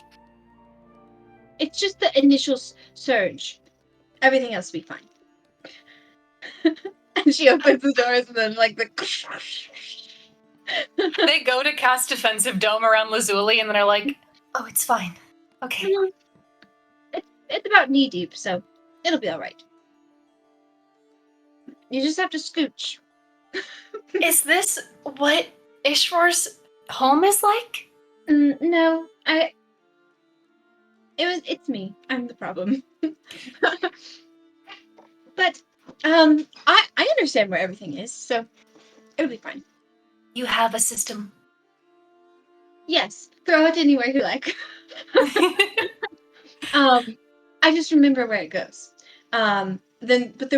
We are getting to the island. There's like a crafting table kind of floating in the middle there, like, just standing in the middle that we can kind of get to. It's almost like a bar height, so you can sit above, like at like a bar stool kind of thing, and just, instead of peanuts, it's bits of scraps of stuff. So, yeah. So, I noticed that in the paintings by the Oracle, your goggles were featured. Oh, yes. She, like, snaps them off, like, on, and then, well, maybe takes them off. Yeah. It occurs to me that since these are directly shown in paintings depicting intertwined fates, we could perhaps enhance them to protect you.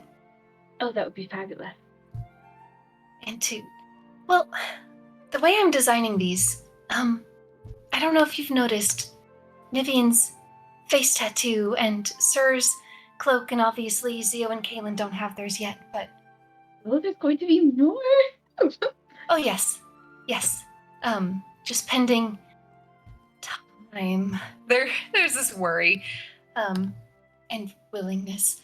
But you are willing to work with me, which I appreciate.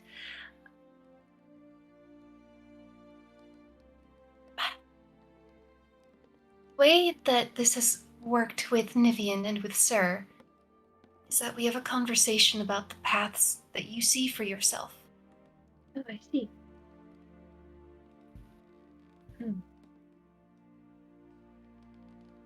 I'm going to do something strange. I love it when you do that. She puts on the goggles that she usually only uses for 1 second. I need to sequester the puppy because he's wanting to bark at the cat. Oh no.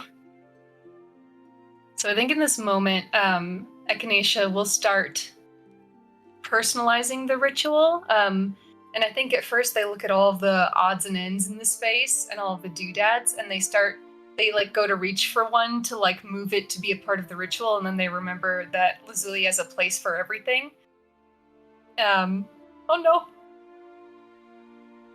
What? I'm just thinking. Okay. Oh, gotcha. Realizing that everything has its place, unlike the past times where this sort of funnel of prismatic light has appeared, every single item that is in its perfect place as set by Lazuli starts to radiate this glow. And at first, it's the same prismatic glow. All of these different colors, soft and delicate, start muting from the space, but then they slowly turn this bright and deep, inexpressible Lazuli blue. The blue of her eyes as the space just begins to glow. And they give over the magic of Mistra to the magic of Lazuli.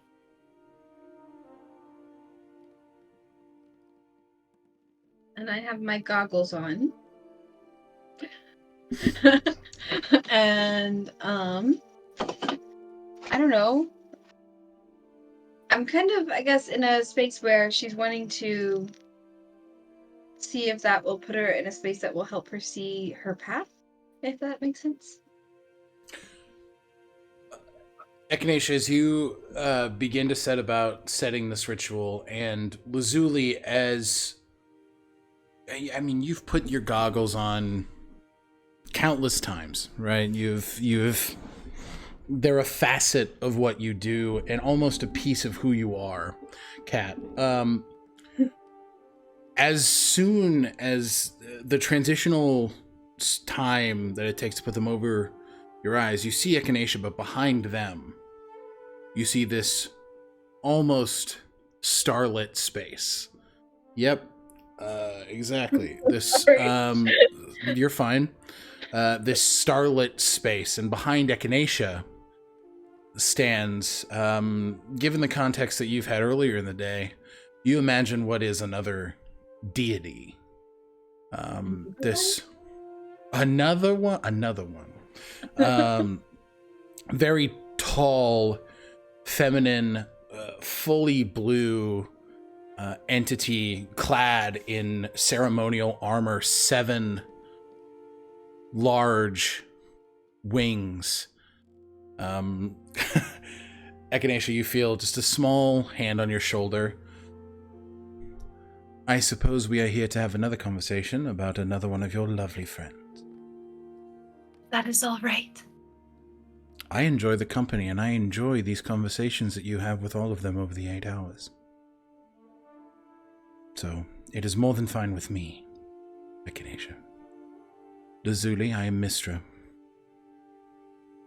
I've heard about you. Well, I hope that I am more humble than those words. Well, shall we? And you all sit as Mistra begins to pull starlight and emitting these different paths like constellations from Lazuli as you two begin your ritual. Is there any conversation you wish to have in this time? Or just letting the ritual take its course? I think Echinacea will ask Lazuli leading questions, if that makes sense. Yeah.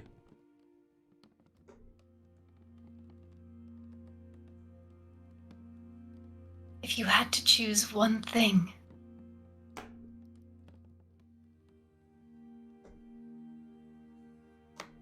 where would you want? If you could not see any other path forward, what would draw you first?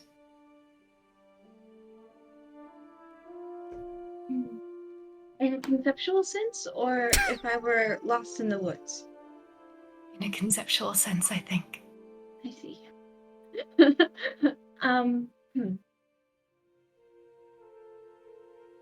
I suppose the answer is almost the same, in a way. If I were lost in the woods, or even in a big town, I would... Sorry, this cat keeps on trying to knock over my lamp every time she tries to get past here. I have to catch it before it falls.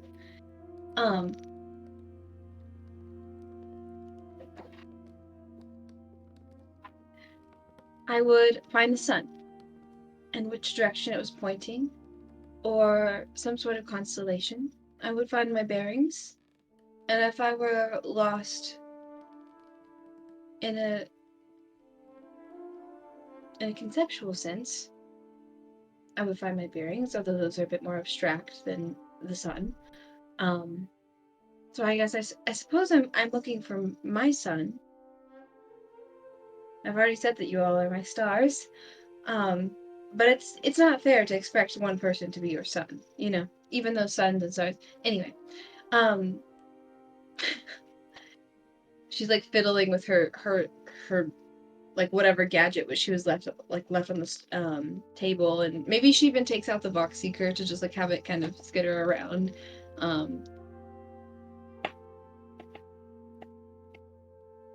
And She doesn't know what her son is. So, I don't know yet. But I'm looking for it. I know that I want to know. So I suppose even just the act of looking for the sun or looking for the direction is enough. Like, yes. So perhaps knowing that I would look. The knowledge, I suppose. I don't know. I think as these constellations are darting forward, one for a brief moment forms a dragon, almost like that of Ishwar, and zips around Lazuli's face a few times, doing circles, and then, like starlight, hits against the goggles and subsumes into them. The light of the goggles glow. And then there is this flutter of fairy wings, this possible family or connection in the Feywild that has escaped Lazuli, and a fairy flutters around Lazuli's face, this constellation, once, twice, and then on the other side dives into the goggles. They alight a second time. And then there's this more abstract constellation, and 1,000 stars scatter across this entire space where everything is in its perfect place. And a little constellation of Lazuli darts and weaves through them, this archaeologist finding all of the perfect things and knowing where they are supposed to go. And after this fairy has made her circuit around the space and found all of the perfect things, the constellation alights on Lazuli's nose, taps the goggles, and joins. And Lazuli, what different aesthetic changes do your goggles take on? They were kind of like a blue lens, but now they are like galactic in their lens type quality. And let's see, I'm trying to think of any other, maybe perhaps the band that goes like underneath her hair and head are just like this nice rich blue velvet and are studded with like gold kind of like little like studs, when you're doing leather working and stuff. Mm-hmm. And then would you say a rose is Agonethetic's like symbol, or what would you say is the symbol of Agonethetic? A phoenix. A phoenix? Okay. And then from one little chain on one side, there's a gold little phoenix charm to remember who gave her the gift. Okay.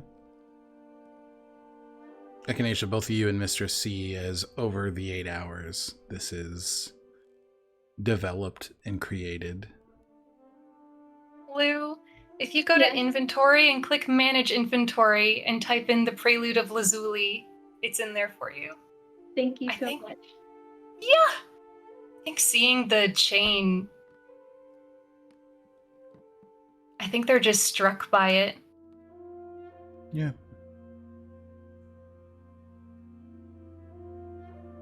It's very generous of you to share a space for me in your path to fate.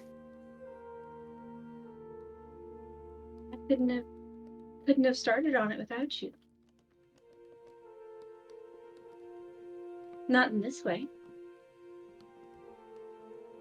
And she takes Agonethetic's hand, or at least,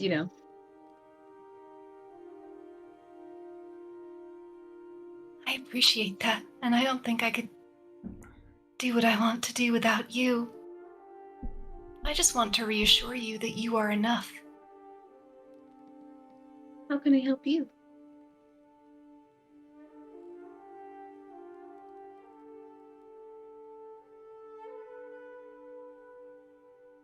Oh my goodness, wow, that's a very kind question. It doesn't have to be. I know you're so good at it. And I feel like sometimes when you're good at helping someone and you fall into your patterns and your roles, then sometimes you get stuck in them. You generally, not you specifically, I'm not trying to, but I don't know. I guess I don't know. I don't know if there's ways that I could alleviate your plate, or if you're comfortable with what you're doing, then but need something that we don't know. I don't know. I've told you all what I'm chasing, but Your memories? my memories. Lorien, Coliata, the Major Arcanum, Coraline. They get a little stressed. And we can't do any of it right now because we're helping Zio and we're helping you. And that is right, and that is what we should be doing. That is a lot to bear.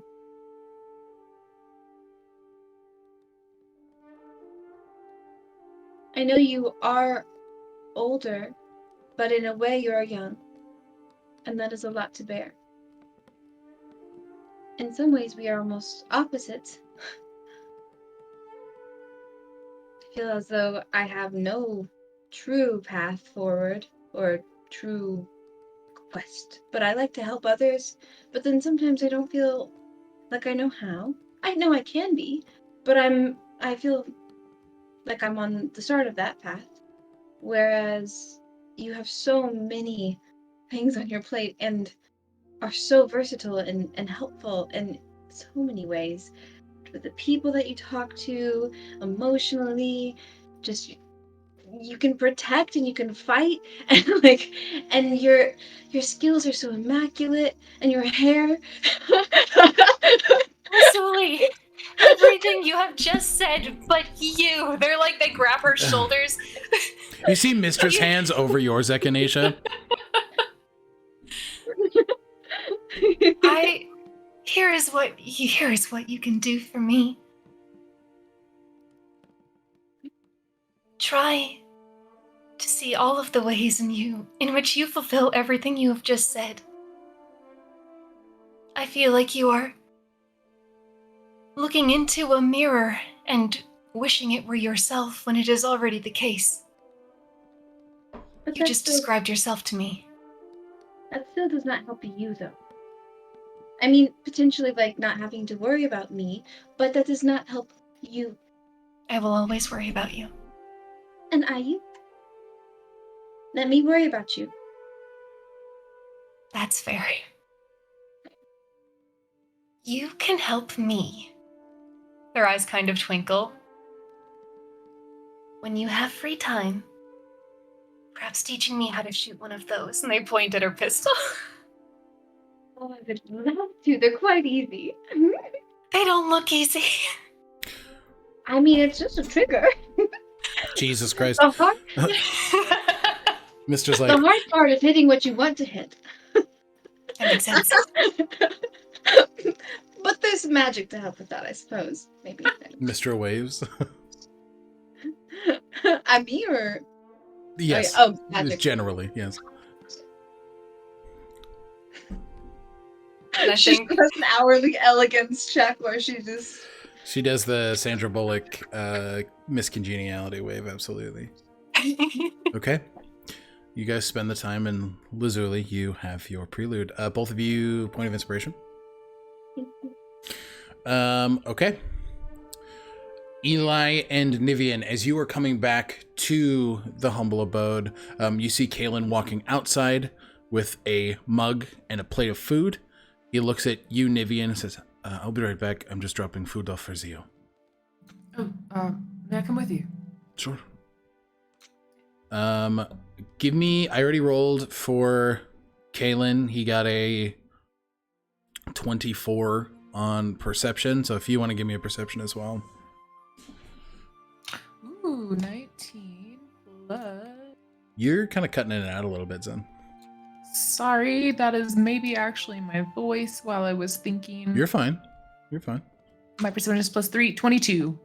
Okay. And before they go, Niv would just say thank you again to Eli. Okay. Say thank you again to Eli. Okay. Easily, the both of you adept at seeing in the dark, given your elven lineage. You see Zio asleep in a tree.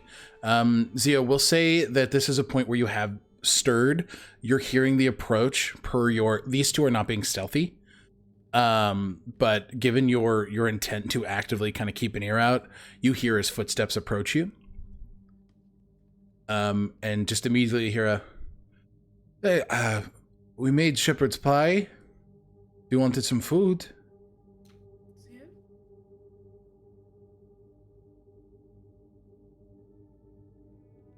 What was that? Sorry, you're muted in Discord.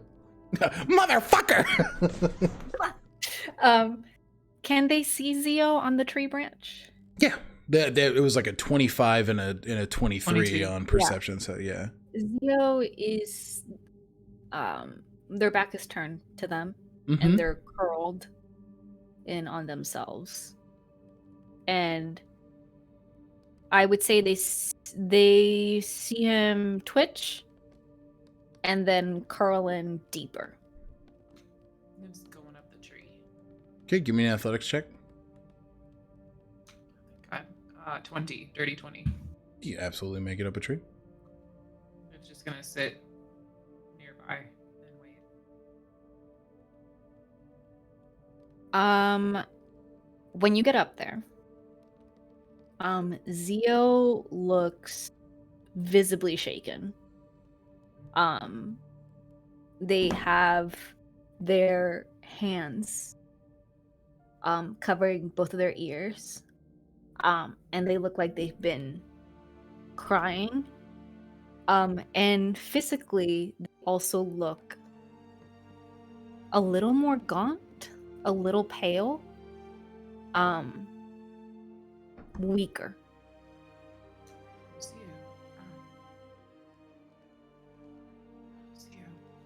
What's happened? He's gone. He left me. I'm alone. I'm alone. I'm alone. You're not alone. No, you're not alone. They're gonna get as close as Zio seems to have them. Are you able to move your mic a little bit closer to yourself, Sen? Because it just yeah. Sorry about that. No, sorry. I'm also being quiet. No, you're good. And Zio is still just sort of like eyes staring into, just blankly staring forward, and just curled in on himself, fully unaware of Niv being there. Niv is gonna take off their cloak and kind of wrap it around Zio. Not sure what to do other than to try and warm them up and wait until he's cognizant. Can you hear me? Zio? Niv. Are you hurt? Are you hurt? No, I don't think so. But I feel cold.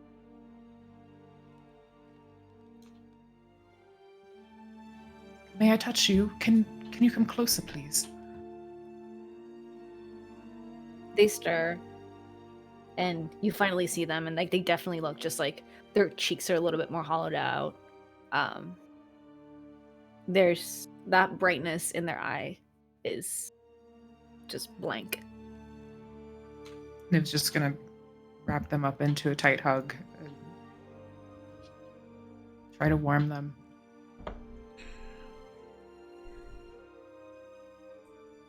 He left me. Who left you? Isterus.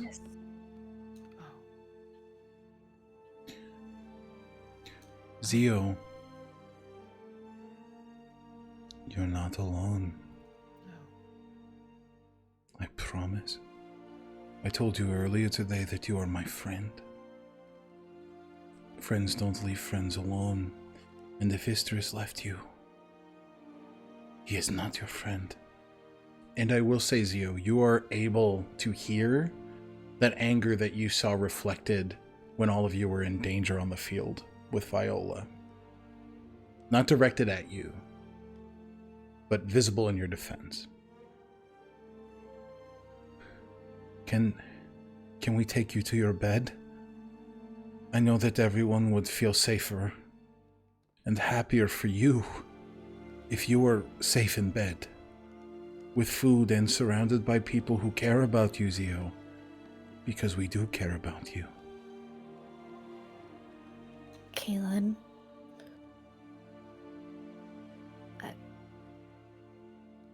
I told him no.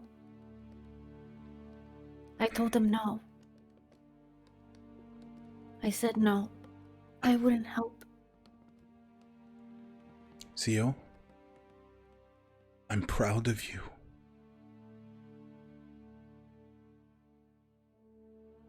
The balance is not hurting people. Can we help you down? Okay.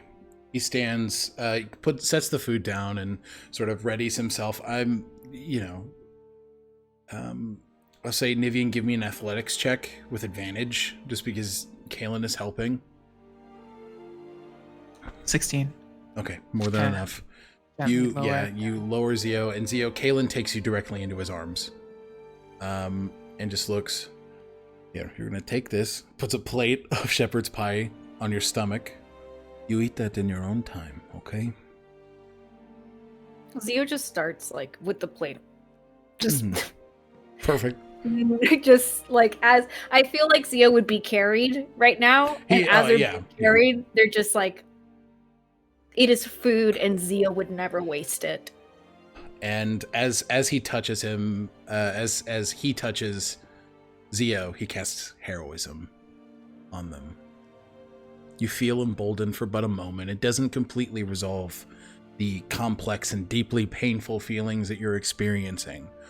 But the words that are said by Nivien and Kaylin, and the words that feel true, you are not alone. Zio, do you want Lulu?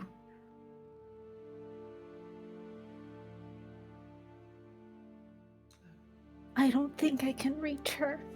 I'm sorry.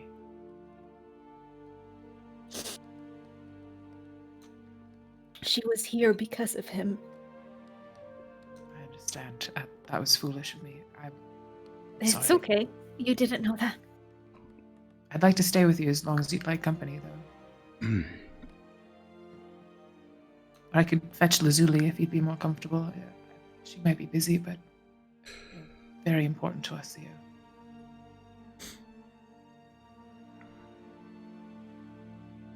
I think I want to go inside if Echinacea is okay with me being inside.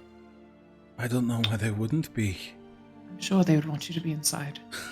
I'm sure they're more worried about why you're not inside. They're angry at me. You don't know that. I spoke to Echinacea, and I think you both have quite a lot on your minds right now.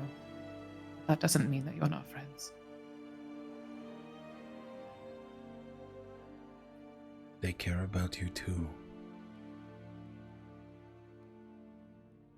Let's go inside. Kaylin and Nivien as well carry Zio up to your room. Eli, you see as Zio is just being carried. You can tell that he looks a bit weaker, a bit more tired. Obviously, Echinacea and Lazuli are in the throes of this ritual, so it is not as easy to, get that registered. But Zio, you are dropped in your room and given the space if you so need it. I think Zio would ask Kaylin to stay. Okay. Mainly because they'd had that conversation earlier. Yeah. And then to Niv, they would grab their hand before they left. Io's not going to Sunwall. But, That's a relief. Yeah. But I remember what you told me. Not everyone at Sunwall is bad. And so, everyone deserves that chance. And everyone deserves that chance. I understand, and it's very generous of you to say. I'm not sure I fully understand everything that's happening right now, Zio, but I want you to know that I always have your back.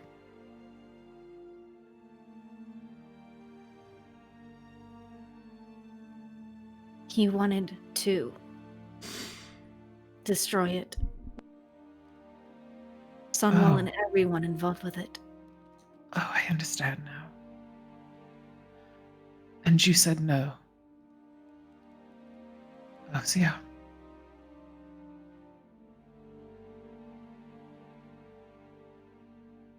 That would mean you and Lucian and Echinacea's mentor and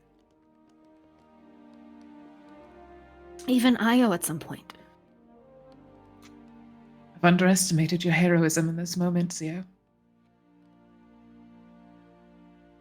It's so much larger than all of us, isn't it?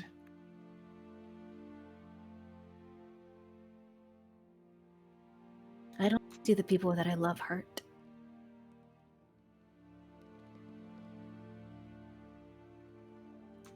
Then we will all find a way to make this right for you.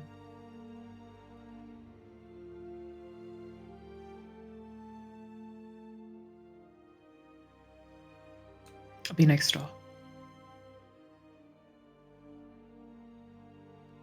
Kaelin just sort of looks at you, Nivien, grabs your hand quickly before you go. This is not the reflection of you either.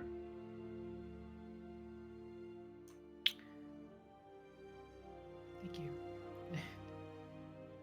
Keeping up with the changes in my own reflection right now. Yeah, I have plenty of conversations that I want to have with you and Echinacea specifically about those very things, but... So much is happening so quickly. They always are. We'll find time to talk. Go, rest. Thank you for looking out for him. Your eyes are very nice. That's what Thank you. Different Thank you. from the last time I saw them. Yeah. Yes. Just an astute observation. Good night. Thank you. Zio, do you want me to read you to sleep?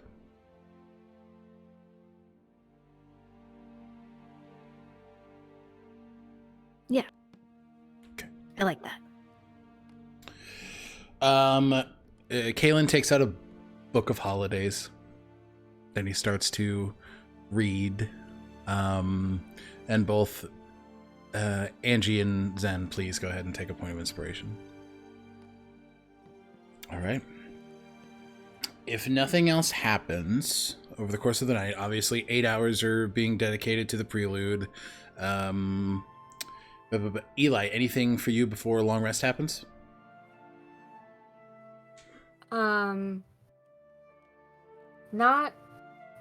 Not really. I think they Okay. just, I think they're very much aware of the fact that there's still so much they don't know about the people they're traveling with right now. And they would like, they're a bit perturbed because they would like to be of more help, and they can't do that without knowing more, so they're brimming with more questions as they drift off to sleep. Absolutely. Okay. I gotta keep myself honest. I have to roll for the prelude. Roll. It's a 3rd level spell, is the highest I have right now. Yep. I rolled an 8.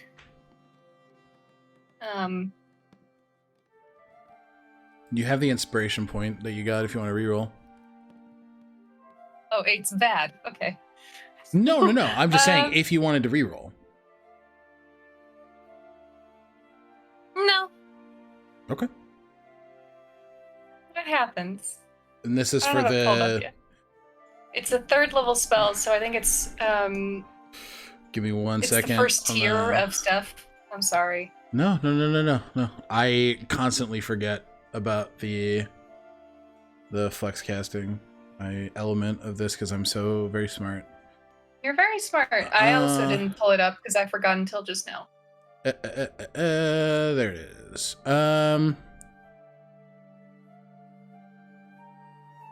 You said an 8? Did you roll a d10? Yeah. You take 2d4 psychic damage. Great. At the end, Echinacea's nose just starts to bleed. It's literally 2 points of psychic damage.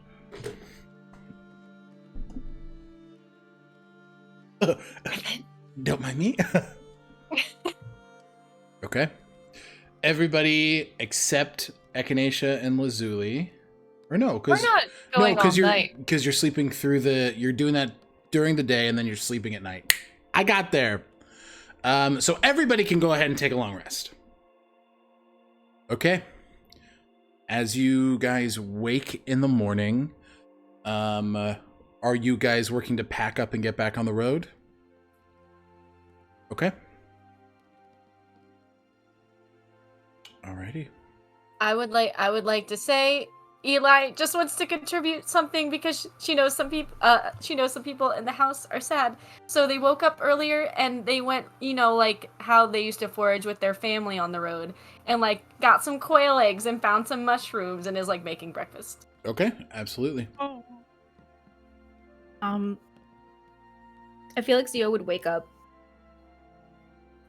Maybe like I don't know if Kalen stayed. He stayed in the room. So Zio would make sure that if Kalen is still asleep, would tuck blanket around Kalen. And then go down and see that Eli is making breakfast. And stand right behind them very silently. Okay. Until they finally notice that they're there. Ah! How long were you standing there? About 5 minutes. Wow. You are stealthy. Are you hungry? Could I try your coffee? Yes. Yes, you can try my coffee! And they run into their room to get their pack, or there's rummaging, you hear things being thrown. Thermos comes out, brings it to you. It's good, I promise. Just sits there and starts drinking. Just good, right? It's always fresh. Doesn't It's- get that stale taste. It And tastes it's always hot. warm too. I like it. Yes, it will not burn your tongue either. Can you put whatever in it? And will it like change it all around, or will it only change it for the 1 cup? I can't. So you can't pour out of it. You try to pour out of it, nothing comes out. If you try to put any other liquid into it, that doesn't work either. But I imagine you could season it a little bit on the top. Zio finds like cinnamon somewhere in this kitchen. And then just like a little pinch. I'm starting to just be like, the humble abode gives food. But I'm starting to change Yeah, my... sure, there's cinnamon. Yeah, fuck it, there's cinnamon. Cinnamon. Did I say cinnamon? Cinnamon. No, I did. Oh, I mean, listen. I've said And just dumb shit drinks it. before. Absolutely. And watches as Eli finishes up breakfast. Do you like eggs? Sorry. You like eggs? Zio halfway I was with, already like, eating it. a mushroom in his mouth, like I will eat everything. Anything you give Alright. me. Okay. Listen, you're my kind of customer, absolutely. Alrighty. As you guys kind of go prepping for breakfast, Echinacea, you wake up to the door opening to your shared room. As you see Kalen sort of walking in, a little disheveled kind of book in his hand as he sort of sets it down. Are you okay? Yeah, we brought Zio inside. He was, he had a bad night, I think. And, yeah. I am aware that I constantly make Theo angry, so I'm trying to give him space. I'm sorry. I'm sorry he had a bad night. No. He seems that his connection with Isterus is gone for now.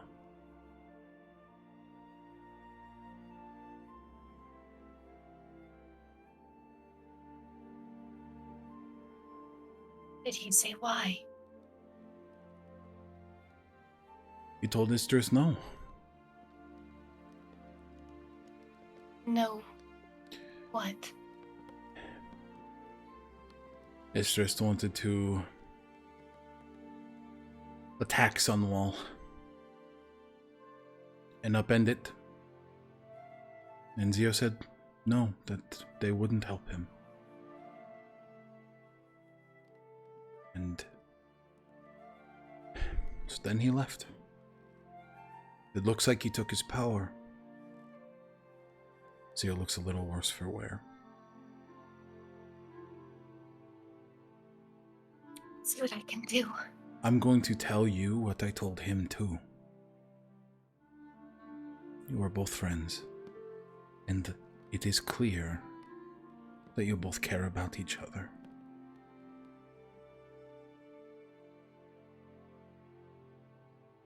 I think that's very kind, but I don't think Zio cares about me. But that's okay. Zio has a lot of people to care about, and has had a lifetime to care about them. That said, I will try and help them. I know that Helitis is mentioned in that text, and Zio has some sort of awareness. Maybe that entity can be reached out to help. Maybe. What kind of worse for wear I guess I should look. Should look, but I came here to talk to you. If you wouldn't mind taking a seat. They sit. He just sits across. I just wanted to check in on how you were doing, and I also wanted to ask a couple questions after yesterday. By all means. People's opinions on justice and life are often formed by injustice and a lack of concern for life. And it has not been lost on me that we met, as you said, become ungovernable, breaking us from the back of an Arcanum wagon, and I know that there is history there, and I wanted to understand your experience. I wanted to ask about it. No one has ever asked Echinacea what happened to them. And I think in this moment, their eyes just grow enormous.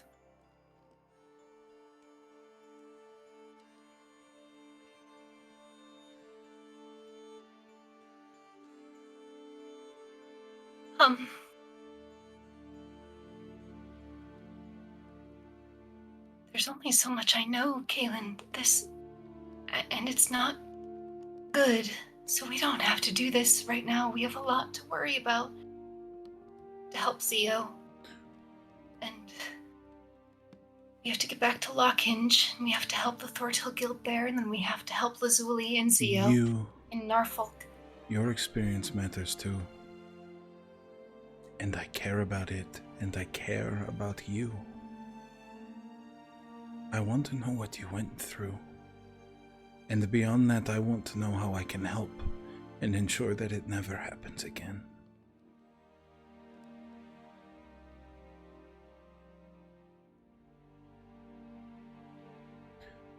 He extends hands if they allow. Take them. I want to listen.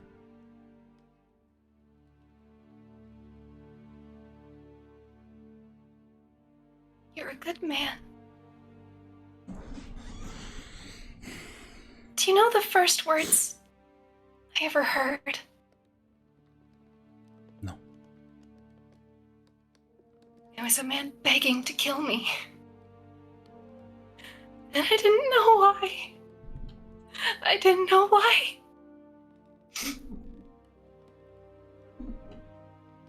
He squeezes.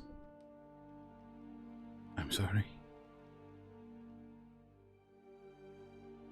What I didn't know then, I know now, is that I didn't do what he thought I did. He didn't know me. And he didn't give me a chance. He just wanted to take my head from my shoulders and the heart out of my chest.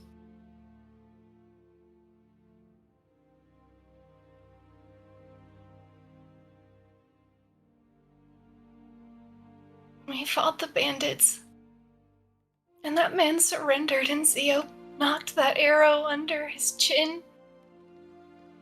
All I could feel was my blood running down my chin as a man's blade sat beneath it, and I didn't know why. And every time Zio said that death was the only way, all I could think was that what if we're wrong?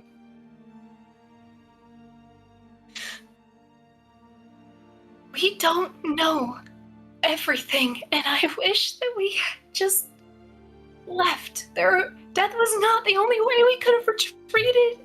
We could have learned more. We could have tried to understand what was happening there and why. We could have reached out to people who do know more. We just walked into a place and acted like we knew everything, and we didn't. And we did precisely what she wanted. And what she wanted was to feed death. They realize how emotional they are getting.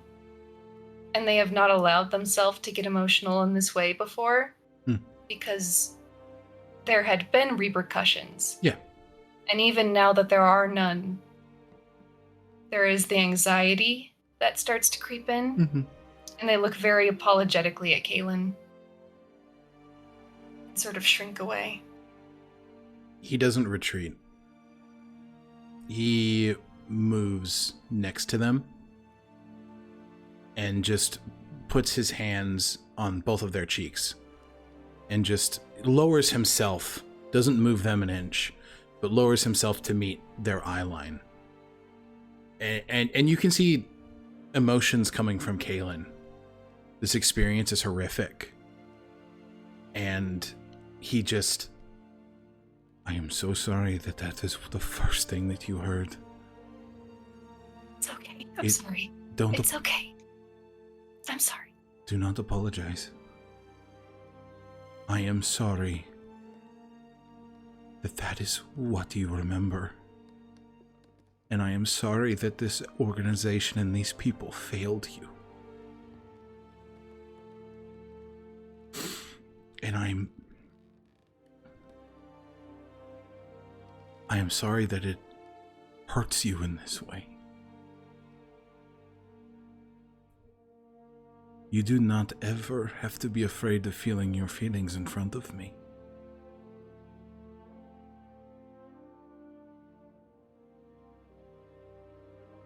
I want to be here, and I want to hear them, and I, again, want to understand your experiences. And like I said, now that he's not in the masculine, I can't fucking cry, dog, but just the trying to steel himself a bit is just like, I will work to ensure that you are never treated like that in my presence ever again. You are a human being, and you were treated like nothing. You are not nothing. I'm sorry.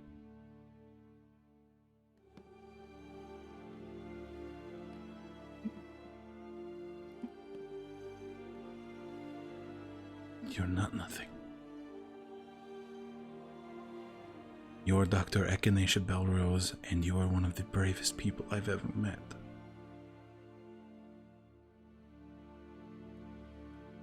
And I've only known you for a couple weeks. Caitlin, friend. They reach into their pack and take out the bookmark that they purchased for him, covered in, unbeknownst to them, crescent moons, the like of which represents Illustrae. Yep. Again, they don't know it. Yep. You are the kindest man I know, and I wish to give you a small token of my esteem. Ah, so I don't have to dog-ear my book pages anymore. Yes. God forbid I face that rage ever again. There's something else I wish to do with that. Someday, when you have time. I'm working on a spell. Oh, I like a spell. It will make it so that even when we are far apart, as I know the Thortel Guild may someday pull us in different directions, be able to share books and write letters, just like we do at night. Sounds like the perfect spell. A shared space for you and me.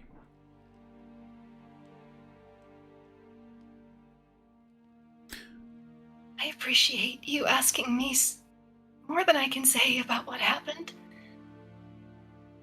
But can that be enough for today? I think I might die. He stands them up. Would you like breakfast? We can go get breakfast. That sounds very nice. As he sort of takes one of their hands and like puts his other on the small of their back and kind of walks them forward. Again, you are not nothing.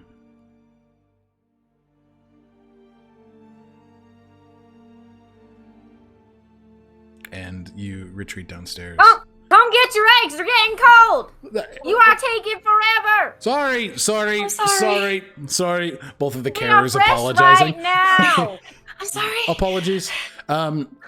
Lazuli, Nivien, anything specifically you guys want to do in the morning? I think Niv's only goal is during breakfast to just kind of casually roll some dice at Zio. Okay. You're muted in Discord. It's just like, fuck! Zio's rolling them back. Sorry, button, inspiration point. Yeah. Just... Okay. Rolling them back. Mm-hmm. All right, Lazuli. Rolling dice in each other. Lou, you're also muted, by the way.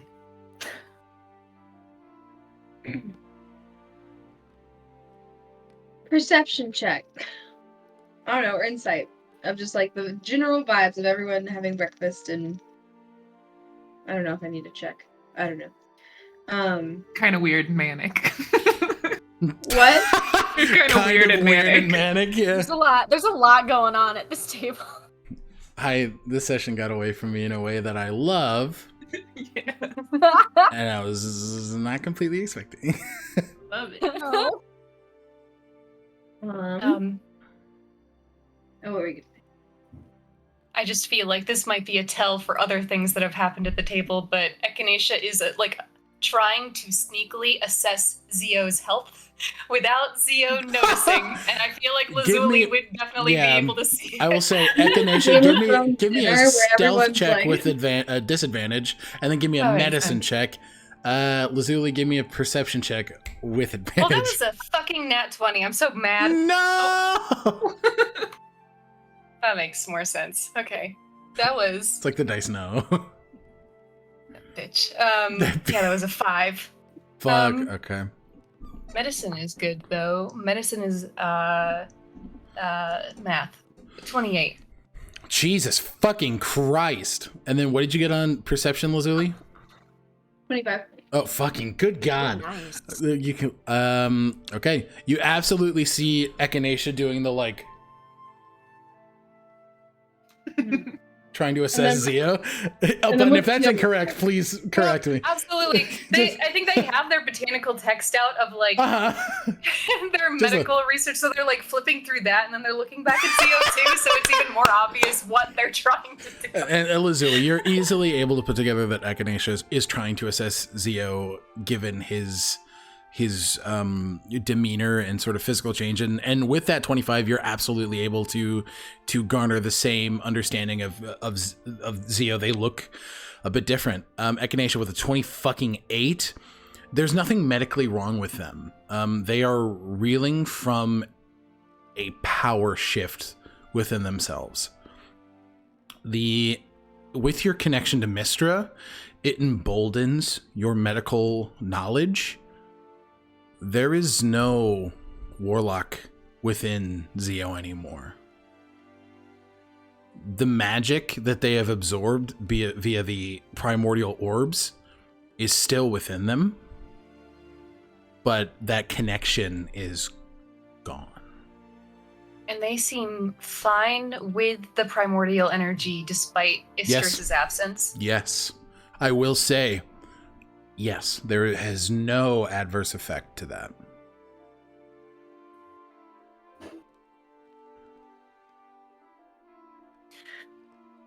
I don't know how to say it subtly. So I'm not going to say it subtly. Zio, what Istris did to you was wrong. I think. And I also think that whether or not he is in you, you know what? They don't know. Never mind. And a part of you, you can wield this power without him. And I think he might be a bit scared of you.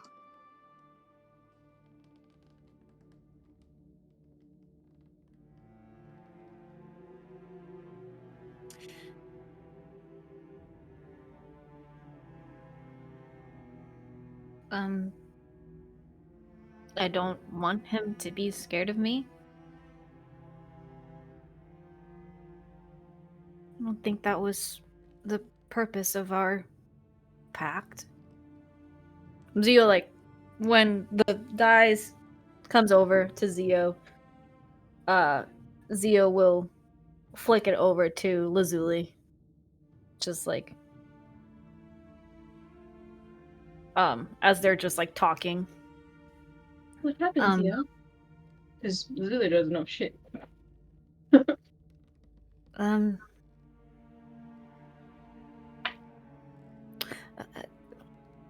Echinacea. I'm sorry I upset you. What do you mean? I upset you. I'm sorry I upset you. You are allowed to believe that balance is something different than what I believe. I know that, I understand that. I think I've been told that many different ways in the past 24 hours, but I think I can still say I'm sorry for upsetting you. I don't regret what I said. But that doesn't mean that I'm not sorry for upsetting you. I didn't choose my words carefully. I don't expect you to. I'm sorry if I upset you.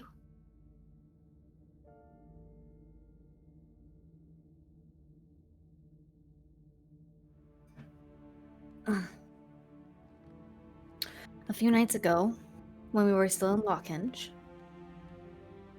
after what happened with Wit, I called to Istris, and I demanded an explanation. He gave me one that just didn't feel right. He said that what he wanted to do was destroy Sunwall and everyone involved with it.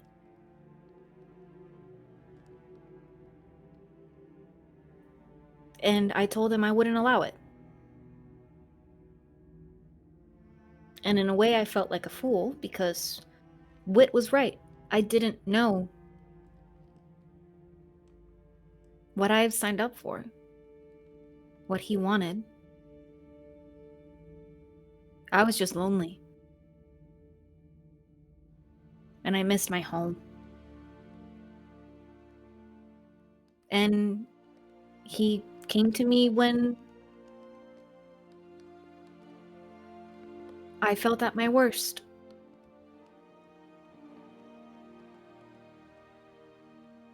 And I thought he was a friend, but I was just a tool for him.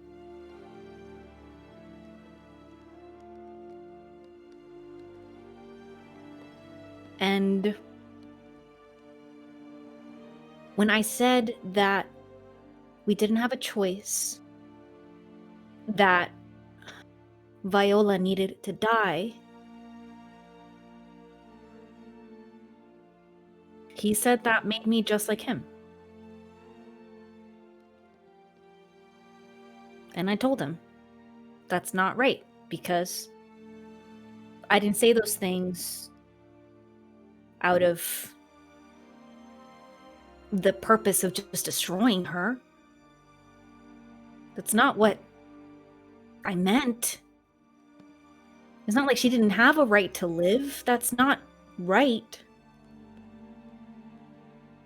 She was hurting you all. She was hurting us. She wasn't hurting us when you first attacked her.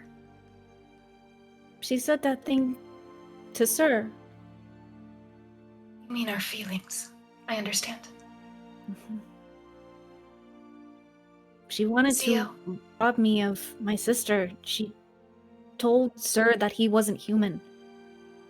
Zio, if people insult at least me in the future, I do not necessarily want them attacked. Is that okay?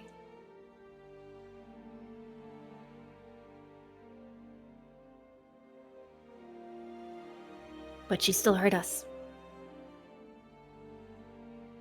And we could have left. Sure. But then we would have broken our promise to Lucian. My thought is never that we would just leave and never return.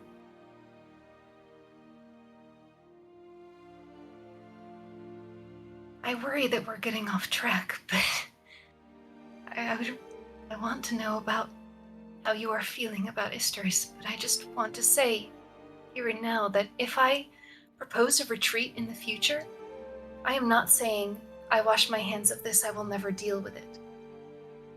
Do you understand that too? Mm-hmm. Behaving tactically is not breaking a promise.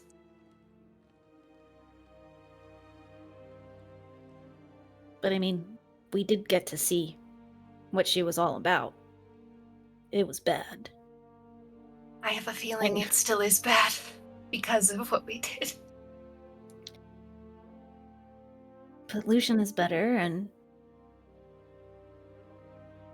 Lazuli, you can heal and you have powers. And whatever Viola planned, the plan is in motion and we'll never know. But at least we're all still here.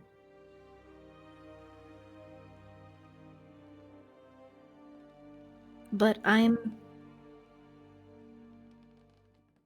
not like Isteris like that.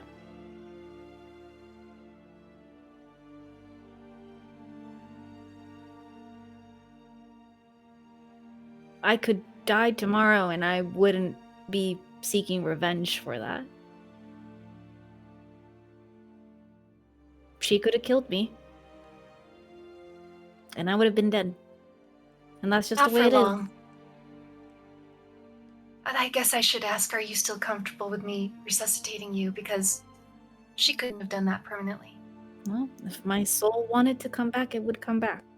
But if it didn't, it didn't. but I wouldn't be seeking retribution. And that's what Isterus wants. Just to harness the current for his revenge. What did Sunwall do to him?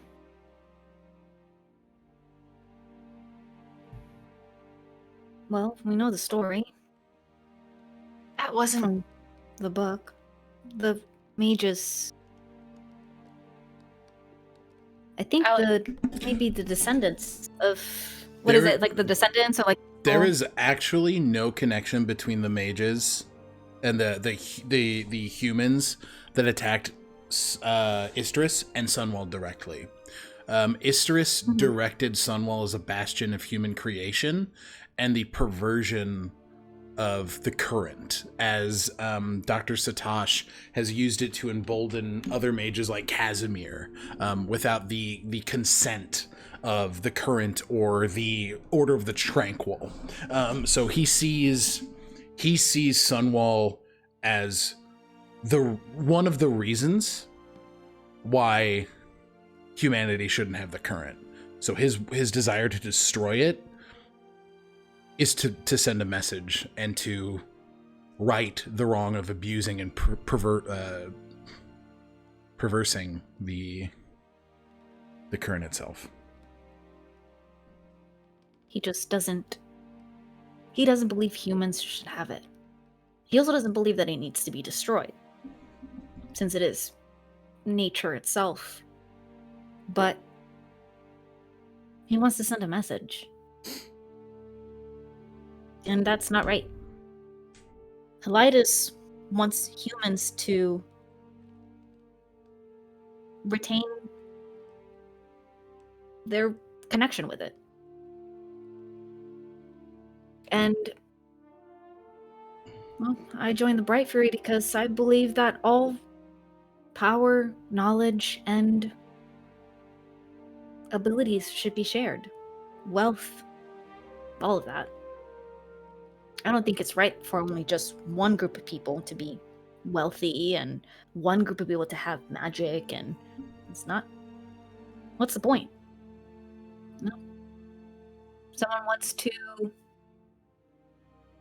choose a way of living, then they should. So you agree with Helitis? Yeah.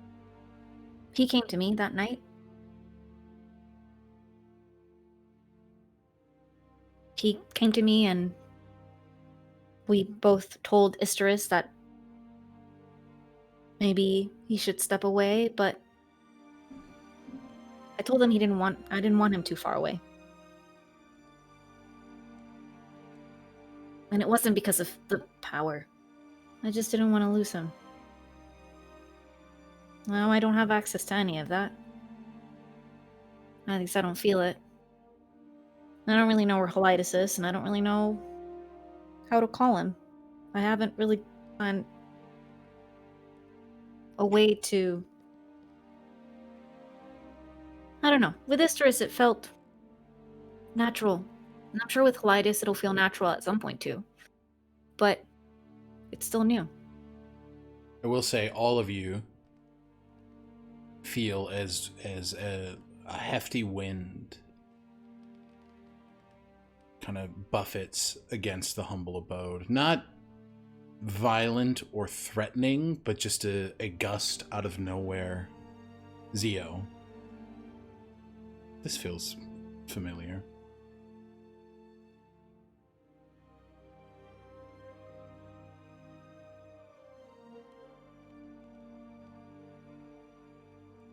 Ooh. Bachi, thank you for the raid. Hello, Raiders.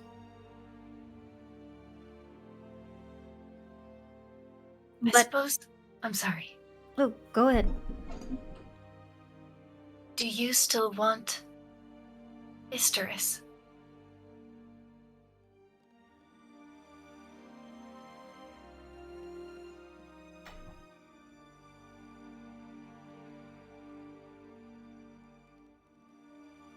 I don't want his pact, if that's what you mean.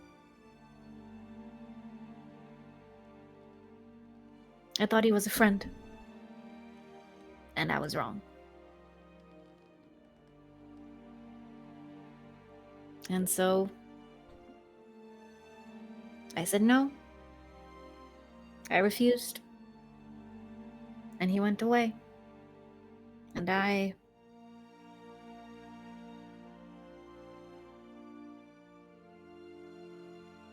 feel weak and pointless. But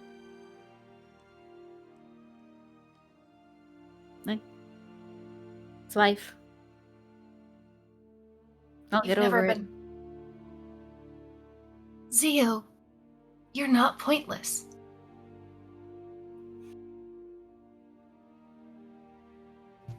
And if he wasn't a friend, then you are better off without him. And if he is a friend, then I'm sure he will return.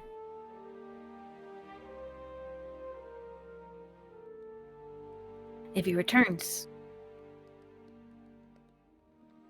Lazuli, you have to teach me how to do some contract work or something. 'Cause apparently you did a great job talking your way to having a pact with Viola. Fucking God. You get a girl boss that contract for me? I'm laying down stipulations. Fuck and me. If we'll see how it works out. Yeah. It was a verbal agreement. God damn. If whatever happens, if Elidas is still interested in working with me, which I feel like he does, I'm gonna learn from Lazuli, and I will make sure to ask questions directly before I agree to anything. Well, it wasn't fair to you. They weren't being very forthcoming. And like you said, they came to you at a time of vulnerability. So that's not very fair. To you, yeah, just to you. They suck. I was supposed to be like, to you and to no. I will say, as this conversation is being had, are you all kind of finishing up breakfast and like getting ready to hit the road? I just want to understand. Please, Zen. At one point, Niv takes out their journal and flips to a page that says Echinacea Belrose and writes down, ask permission before attacking anyone stupid enough to insult them. And then goes over to Eli and taps them and sort of quietly shows them 3 columns, one that says God, ? One that says unsure, and one that says not God. And there's 5 checks under God, 2 under ? And 1 under not. And just kind of give you a little shrug. Whether I They're pointing to Echinacea, I think is that correct? Oh. Yeah. Yes. Oh. No, you can't see your page. I'm sorry. Unsure. The verdict is still out. Whether Echinacea is a god themselves. Oh my god. I believe they're not, according to them, but I believe that they could be. If they wanted to be. Could be too. They're not the only one I'm suspicious about at this table. And then looks directly at you. Right in your head. All right. Okay, thanks. Perfect.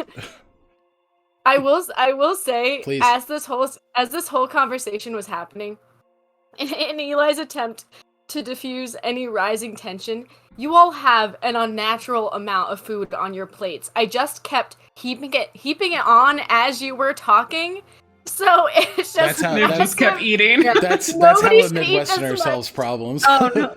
He was like, "Oh, nice." Just like lay down the hat. God There is bless. the Someone dog trick finally- where you're, Yeah, where you're someone full and you finally just put it onto understands. someone else's. Yeah, It goes yeah. to Nivien, it goes to Zio, and then it disappears. And then it's gone. Double it and give it to the next person. All right. As you guys kind of begin to get on the road, Sir is he's comfortably laying in the back of the wagon, just kind of vibing, flounging. Everybody, I need you to make me a perception check. Wow. I went fucking brain dead. 17. 17. 6. 6? 24. 24. 10. 18. 18. Oh, so where is Echinacea sitting?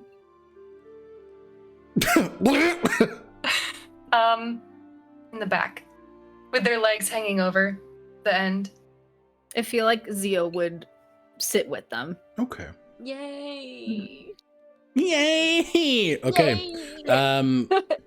Zio, Nivien, Eli, and then I'm sorry, Lazuli, what did you get? 10. Okay, unfortunately, so it's just the three of you. Oh, Kaylin, he's there. Baby girl. What'd you get, baby girl? 20, none that. I will say Kaylin is up front. Who is driving the cart? Who is driving this car? I'll drive. Nivien. Or you Okay. can drive. Eli. So- Eli We and can drive Nivien. together. So Yes. it's Nivien, Awkwardly. Eli, and Kaylin sitting up front. The most awkward small talk. All of you immediately see. Yeah, Kaylin's like, there's weather today. The sun is up. Why are you talking about the? It feels less spooky You here. two are more awkward than I originally anticipated. Maybe a little Thank less you. humid than yesterday. What is happening? All of you Do and Zio. Are you even people? Oh my god. Am I even You guys hear what is rustling in the grass as 3 small forms come crawling out and just they look horrified. Oh. Please, Oh, no. please help, please, we need help. They have our parents and we need help. Slow Who down. has your parents? Who are you? My name is Tilda. This is my brother Heath, and then this is our sibling. And like there is just this panic, like they can't get names out. Our sibling, Lawrence. All right. It's all right. Slow down. It's all right. I didn't know the stories were real. I didn't know that they were real. I thought the Baron was just a folk tale. I didn't know. I can say Eli, and then obviously the cart is stopped. So Lazuli, Echinacea, Zio, are you guys moving upwards? What's happening? I would like to say, as we're listening to their story, Eli, living a life on the road as a child, has absolutely been tricked by people on the roadside before. And Sure, had, absolutely. So, is there any sort of check? Give me an insight check. Give me an insight check, and then Nivien, you are. Yeah, I don't know what's happening to me. You are informing everybody what's going on. I got a Okay. 14. 14. These look like genuinely horrified teenagers. They're all halfling individuals, not too dissimilar in height and build from yourself, Eli. Okay. But what you're gathering here, there's no deception. Okay. Okay. But you just kind of hear, there's the Baron, and everybody, as you kind of, I imagine everybody has moved up. Go ahead and give me a history check. Zio's tapping on Zuli's shoulder. Mm-hmm. Yeah. Just like, do you think maybe you could fly and see if you see anything? Of course. Okay. My history check was 9. 9. 9. 23. 23. I liked that was very good. That was very helpful for me. I appreciate it. 10. 10. Nivien, Eli. Only 10. 14. 14. Okay. Nivien and Echinacea, you know the story of the Baron. The Baron is like a leprechaun, where there's not just one, like there are many, right? And the story of the Baron is that she is the long lost leader of a bygone land, and what destroyed their kingdoms or their homes was strife within the relatives of those homes. So the story of the Baron is that in nature, in ruins of where these societies have fallen, families in strife will be sought out and straightened out. If not, they will join the Baron in his unending, unwild court. Oh. So it's like a fae. Not a fae. Not directly a fae. No, just the court in the sense of ushering new people in to be straightened out and to fix the strife. So you understand that the folktales are individuals, or these entities known as the Baron will take families, will kidnap them, and will try to sort out their issues in the worst possible way, which is kidnapping and being held prisoner.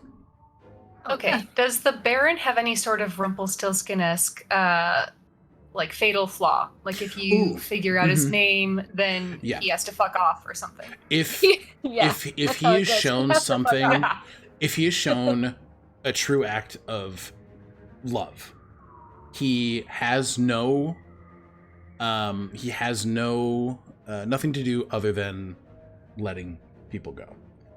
And the issue is, right, like in these stories, and especially the ones that are written like not actual accounts, like it is hard to show an act of love when you are fearful.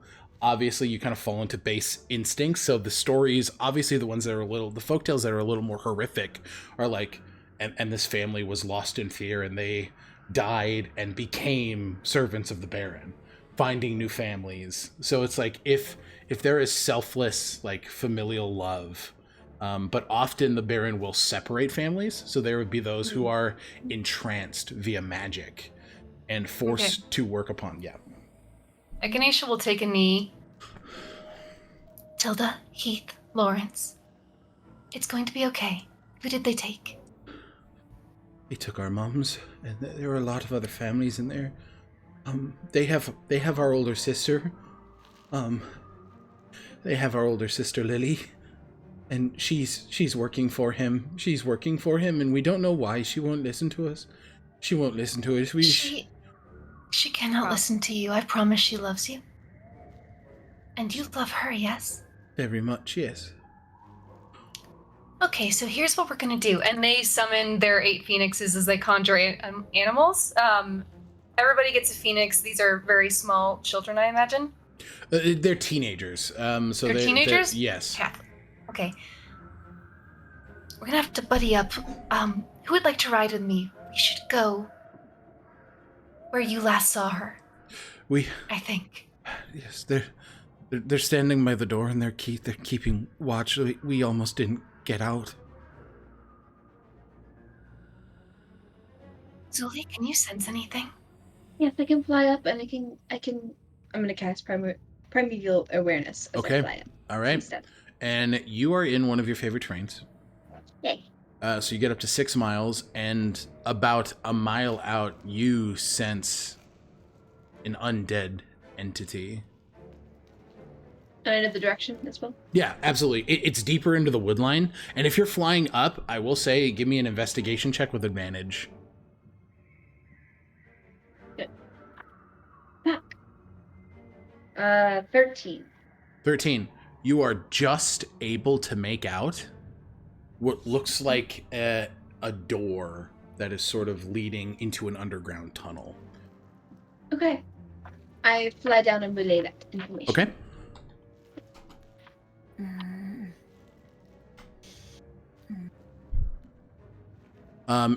And I will say, all of them jump on with you, Echinacea, since you offered. And I imagine, is everybody else taking a burb? I'll take a burb. Okay. Caitlin jumps on a burb. Zio jumps on a board for sure. I'll take a bird. For real, for sure. Okay. Can you all fit comfortably, Echinacea? Would someone like to come with me? 2 of them just go, I'll go. No, you go. Wait, we'll go. No. You come here. You. Okay. Lawrence hops down and they run over and jump behind you.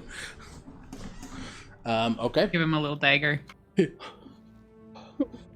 Okay. You won't need it. Just have it. Then why do I have it if I don't need it? Just in case. But that means I'd need it, right? No. Certainly not.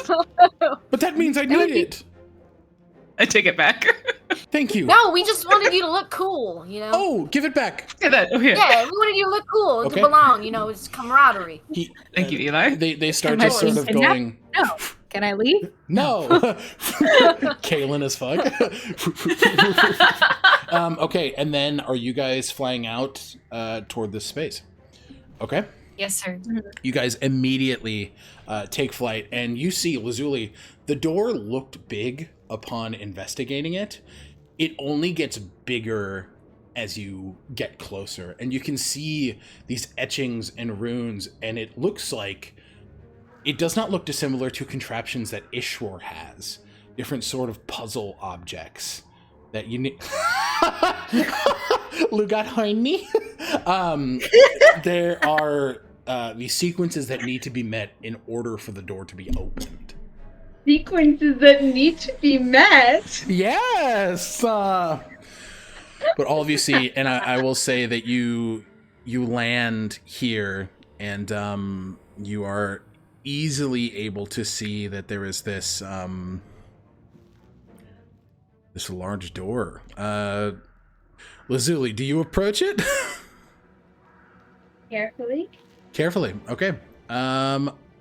Give me an investigation check. What was You that? press to open it. Zio, Right I need you to give me Oh, a no. Constitution saving throw, please. Yeah. Sorry. No, wait. I don't want to take this away from You no. If you go up and touch the door, you go up and touch the door, Bubba. Oh, no. I got a 21 though. Okay. What was it? A concentration? A Constitution saving throw. Oh. Considering that, that's an 11. A hot 11. 1-1. So good, it's 1 twice. I did not Don't. expect you to D-level, Zio. I am so sorry. Don't. Oh, buddy. Don't. 17 hit points. Hell yeah. Don't. Ha. Don't. Don't. Wait. Hold on. Reconsider. Wait. 17 is your hit point maximum. No. Oh, Hey. no, buddy. No. Hit me! Hit me, Alec! Do it! So Not- 17 We'll times save 2 No. is 34. Yeah. I rolled 35. No. Okay. All of you see content warning for death. Holy shit. What's happening? All of you see as this wave of necrotic energy blasts forward, and Zio is not punctured once, twice, or 3 times, but 4 times as these spectral hands pummel into the chest, the stomach, the throat, and the thigh of Zio as they fall dead, killed outright. No. Zio! Wait. Spare the Yeah. dying. Screams. He's dead. Spare the dying only works if you are unconscious. Zio is dead. Echinacea flies by. They do not get the kids close enough to the door, but they drop down next to him and they take out a diamond. Okay, you take down a diamond, and I take it you are casting Revivify. They don't know if he's gonna choose to come back. They hold this diamond, and they look down at Zio, and they look at the door, and they look down at Zio. God, I'm begging you. And they're going to crush the diamond in this strange, manifestation of strength. They have 9 strength. But as a part of the spell, it just severs in half. And shoving down into his chest, there is this explosion of shards. And I think, if I may, they attempt to reach into the liminal space between the material and the beyond, the way that they saw Sir do yesterday. with this spell, you are automatically thrust into the space. This is per my house rules, my table rules, the way that the world operates. You will see where Zio goes, and Echinacea, you feel a mistress presence around you as her hands push above yours, helping bolster that strength as she whispers in your ear, "I have you. Will help." And all of you see is 7 blue wings sprout from Echinacea's back as they cast Revivify for the first time. Zio, where do you go when you die? When you are on the precipice? When you are waiting for that final ride home? Where are you?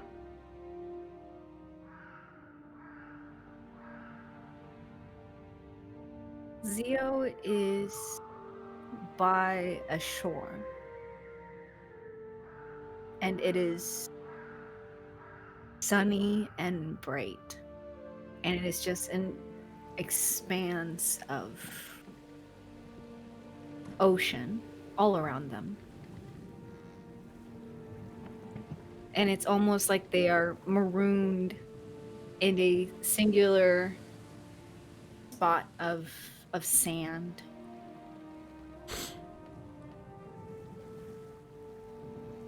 And they feel the wind and the breeze and the ocean. And I think if they squint their eyes, they can see Mother's Hearth, the volcano that is the centerpiece of the Scorched Isles. A follow-up question. Culture in the Scorched Isle heavily worships Melora. Give me 1 second. I just need to double check that I want to use my world name.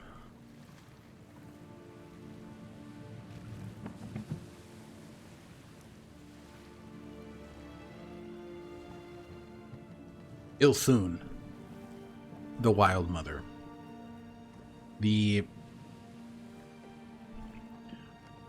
Has Zio had a relationship with her at all? No is valid. It's just, given the imagery of Mother's Hearth, it feels like an important question to ask. I feel like Zio grew up around it. Like, it just... Yeah, it's just there. It was just like, there, part of their life. I think there was a disconnect with it. I think it's not that it was a disconnect that they willingly chose. It was more so that I think that's what drove them towards Isterus. This sort of like... that is not something you seek in comfort. No. Okay, absolutely. But I think Ilthun and Mother's Heart is also something that they would relate immediately to their father and their mother. Mm-hmm. Absolutely. And you see the heat and this like solid presence from it. And in that moment, Echinacea, you feel your feet in sand. You look to see this beautiful volcano that you've read about, Mother's Heart. You see Zio sitting on a shore, looking out on beautiful cyan waves. Echinacea has never seen the ocean before, or open water like this. And I think on this bit of land in the center of ocean, they're incredibly frightened. Do they see Zio? Yeah, I said you see Zio sitting and looking out toward the volcano.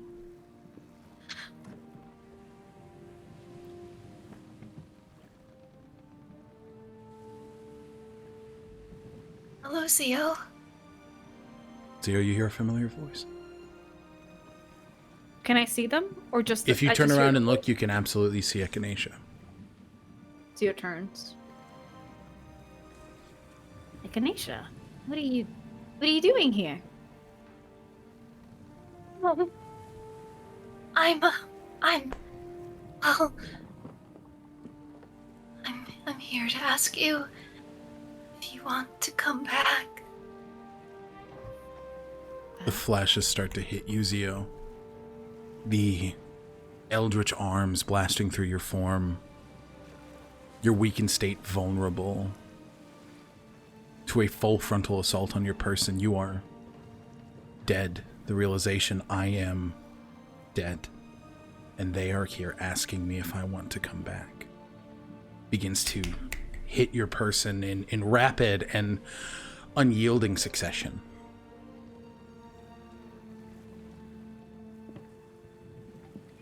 Echinacea. We'd just spoken about this. Told me you weren't sure. And this is where the question comes.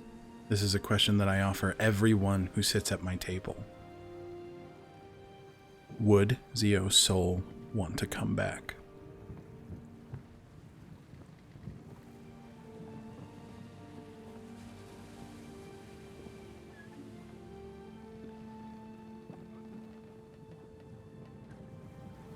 I made promises. I can't. I miss it so much. I want to see the ocean again. And it's right here. Right in front of me.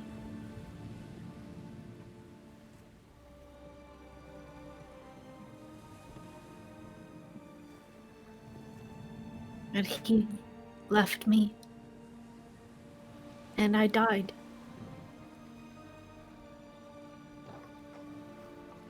But I'm not alone. I'm not alone. And Zio extends their hand out to Echinacea. Echinacea, you feel Zio's hand cold immediately to the touch, but it begins to warm at the two of you coming together. I think instinctually they start breathing on his hands to warm them up. Not that that's what you can, like that will work. You're not alone. And we're gonna, and they start doing the like mom with a kid who's like fallen in the snow. Zio grabs both of their hands to calm them down and then brings them up between, as they had done so before.